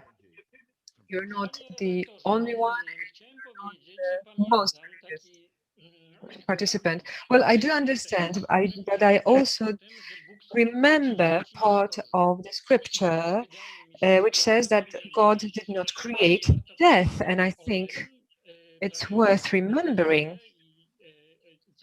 this part, especially in the context of coronavirus crisis, which means that we should not get used to life and thinking with coronavirus. We should not experiment with our agreement with death, with agreeing the constant risk run by part of our population, or rather that we should coordinate our efforts and minimize the risks of the pandemics as we did with Ebola. And I think it's possible. And Lancet and renowned epidemiologists have said it's possible. And I also think that such a narrative that we should come to grips with our own mortality, that we should not be very ambitious and limit our ambition in fighting the pandemics,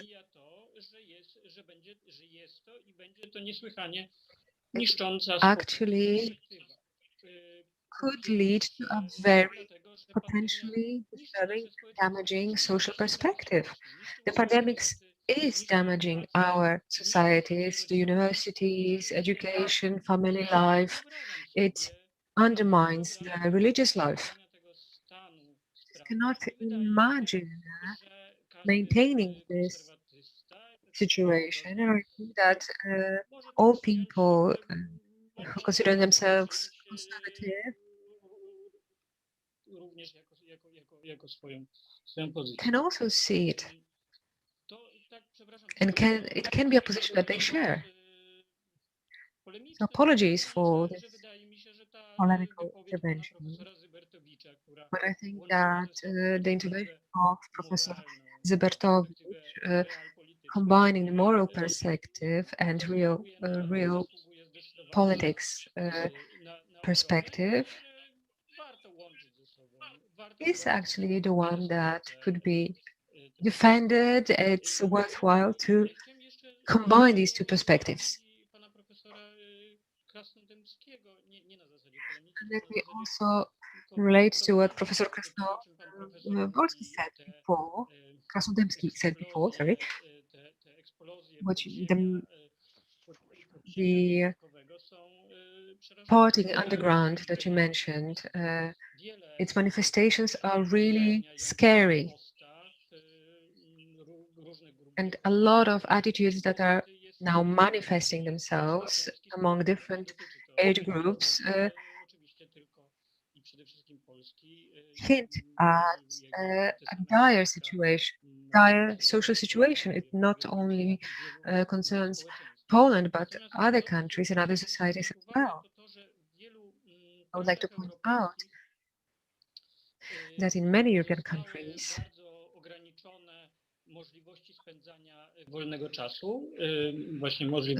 the authorities reduced the opportunity to spend time and engage in cultural consumption, while the production restrictions. As a result, in some French regions, for example, we have a very strange situations where we have weekend lockdowns imposed by the authorities who want to prove that they're strict. But actually, they do not enforce specific regulations that would protect workers from getting infected at in the workplace.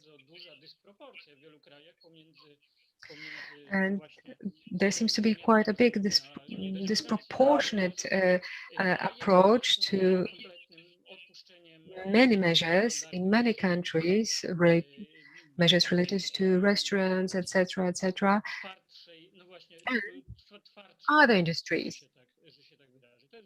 And I think it's something we could call the hardcore production sphere, which is also part of the reason why we're going to be kept and trapped within the cycle of further restrictions and lockdowns.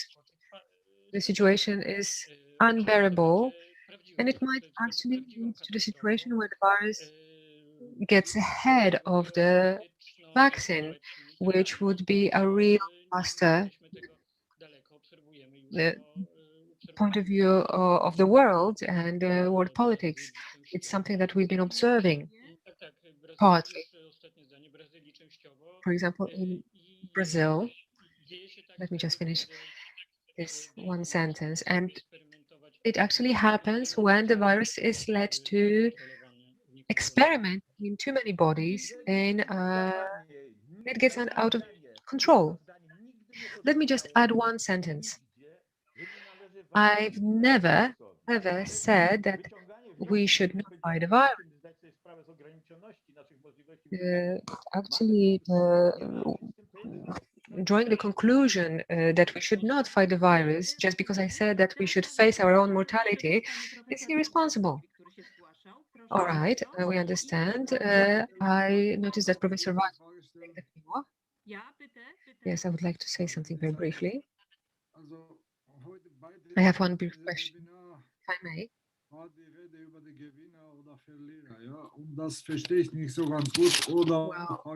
We kept on mentioning those who win and those who lose, and I don't understand it entirely. What does it mean to be a winner or to be a loser? Who's going to be the winner? Is it going to be a financial winner? Is it going to be a moral winner? Are we talking about big corporations like the Zoom platform provider or Google? They do have much greater financial leverage. We may have political winners and losers, China, United States. So, in my opinion, we should not actually approach it in this way. We cannot speak of moral winners and losers, because morally speaking, who's going to win or lose? We follow universal values which are going to survive. So what does it mean? Are Europeans much better than Islam followers? Are Europeans better than Brazilians? What does it mean? Well, I do not understand that. I do agree with what Marcus Gabriel said, that we live in a globalized world and that we're going to live in such a world in the future. So it's not going to be the world of globalized economy or globalized morality, but it's going to be a globalized humanist world. That's why I drew on Hegel, because what we need to do is to become aware of the equality of communities, of people. All are equal. They have equal rights. We need to consider all individuals equal. Otherwise, we're not going to face future problems. Thank you very much. Thank you for this intervention. I think Professor Weiss wanted to take the floor. Dass ich Ihnen sehr herzlich danke für diese Möglichkeit, mit Ihnen zu diskutieren. Auf diese Weise sehr anspruchsvoll, technisch. First, I would like to thank you for the opportunity to participate in this discussion. It was quite a challenge for me from the technical point of view. I'm sorry that I couldn't listen to the interpretation at first, but fortunately I was helped by my son. So one remark from me, I think Mr. Lohmann has already said that we see now that we are dependent on science, not our, but generally speaking, we're dependent on mathematics, medicine, and natural sciences. It's also a warning. We are dependent on these sciences, but also the crisis has demonstrated that there is a spell that we put on them, and we actually can now see their limits as well as opportunities they create. And we should not get trapped in the sciences, advanced sciences. At the universities, the mathematics departments became nothing else than a way to control others. And this control is being exercised by the leading men. In some ways, in some places, mathematics is used for this purpose. I would just only like to add that this was very positive for me. We see that very clearly now what we are missing when we cannot meet in person. I personally cannot wait to meet again, even if it's going to be a digital meeting, and I really hope that very soon we'll be able to meet in person. Thank you very much. Thank you very much for this intervention. If I may say something myself, what Professor Zybertowicz mentioned, that I'm probably expressing too much optimism and I'm being unrealistic in my overview of the situation. But I think what we can say, point of view of economics, I think other speakers also stressed that the rediscovery of community or society and the meaning it has, the role it plays in the life of individuals. Professor Kobusz mentioned some pathological elements, but also demonstrated that while we are being trapped in our apartment, we start to feel very acutely that we lack and we miss personal contact, exchanges, and the same goes for economics. It turned out that individuals and individual businesses cannot function well if they are not supported by the community, be it the state, be it the European Union, or any other kind of community that we create and have created. So from the point of view of economics, we are now facing the task of rethinking these connections. What is the best modus operandi for such connections? It's also a big challenge that we're going to face in the future within the EU. So thank you very much, and I would like to pass the floor to the organizers, Professor Krasnodębski. Thank you very much. I would like to thank heartily to all the participants of this conference. I think it was a very interesting, inspiring meeting. We could see also very interesting differences. Most of the German participants stressed the rule of law, the rules, the democratic principles, whereas our guests from Georgia spoke a lot about the morality, globalization as the process that is inscribed within democracy. The Polish participants, well, sometimes the views they expressed sounded realistic, sometimes they were pessimistic.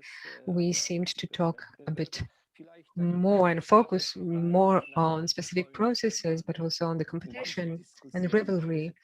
Perhaps Professor Weiss decided to actually go into the Polish side or address the Polish side because of the pessimism. Well, it was not on purpose. Anyway, I think it was a very interesting discussion.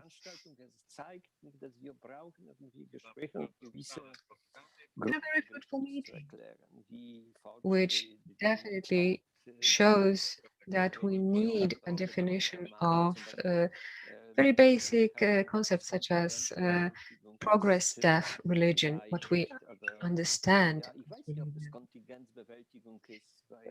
We also heard that it might be a way to overcome contingency. Well, perhaps it is, or perhaps it's not.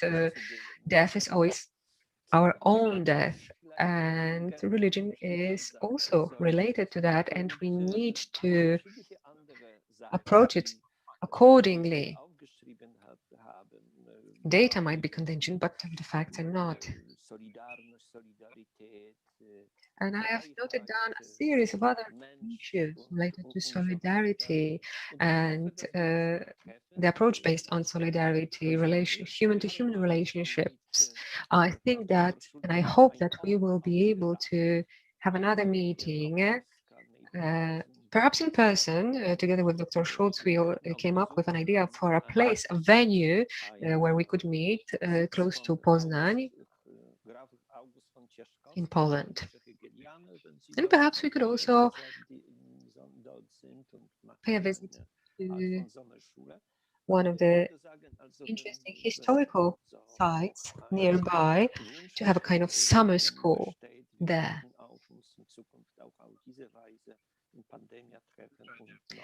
If there is will and wish, I think in the future it would be useful to meet in this way, even during the pandemics. This would probably be a short video conference, but perhaps just changing the environment a little bit, changing the venue would bring us good. I think we need new philosophy, new discourses, and new reflections on the concepts that are being used in politics.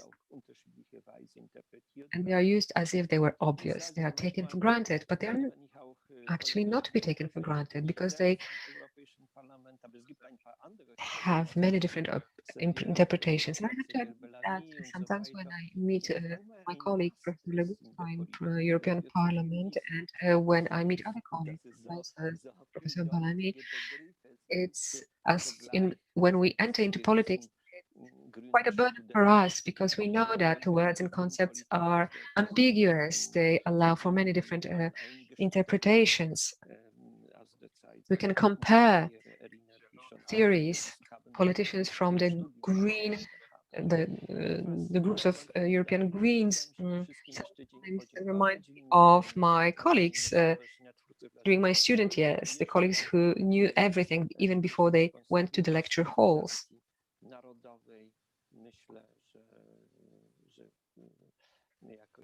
To zadanie rozmowy i tłumaczenia też trochę, jak my w Polsce myślimy o świecie, o polityce w tych trudnych czasach, że to zadanie nam udało się. During these difficult times, right now, I hope that we are very lucky to be able to address these topics.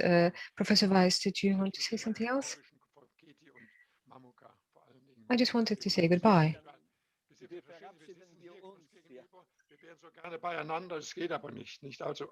Yes, I wanted to say goodbye to my Polish colleagues, my Georgian colleagues. Unfortunately, we cannot meet in person, but hopefully we'll meet very soon. Drinking very good Georgian wine. I think it's a great idea. I don't know of any. I don't know what the great Georgian wines are, but for sure our colleagues from Georgia would help us in this. Yes, exactly. I was once invited to a Skype dinner, but of course, it was not as delicious as usually.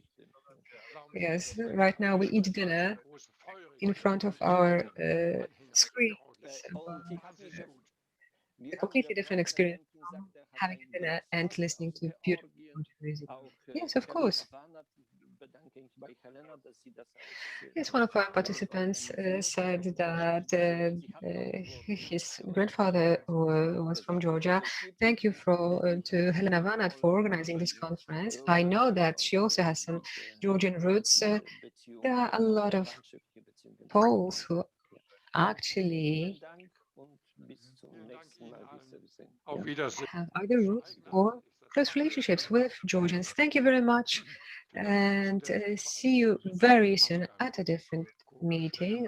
Let's be healthy and stay healthy. Thank you very much. Thank you, Professor Krasnodębski. Thank you to my colleagues. Goodbye. Ja.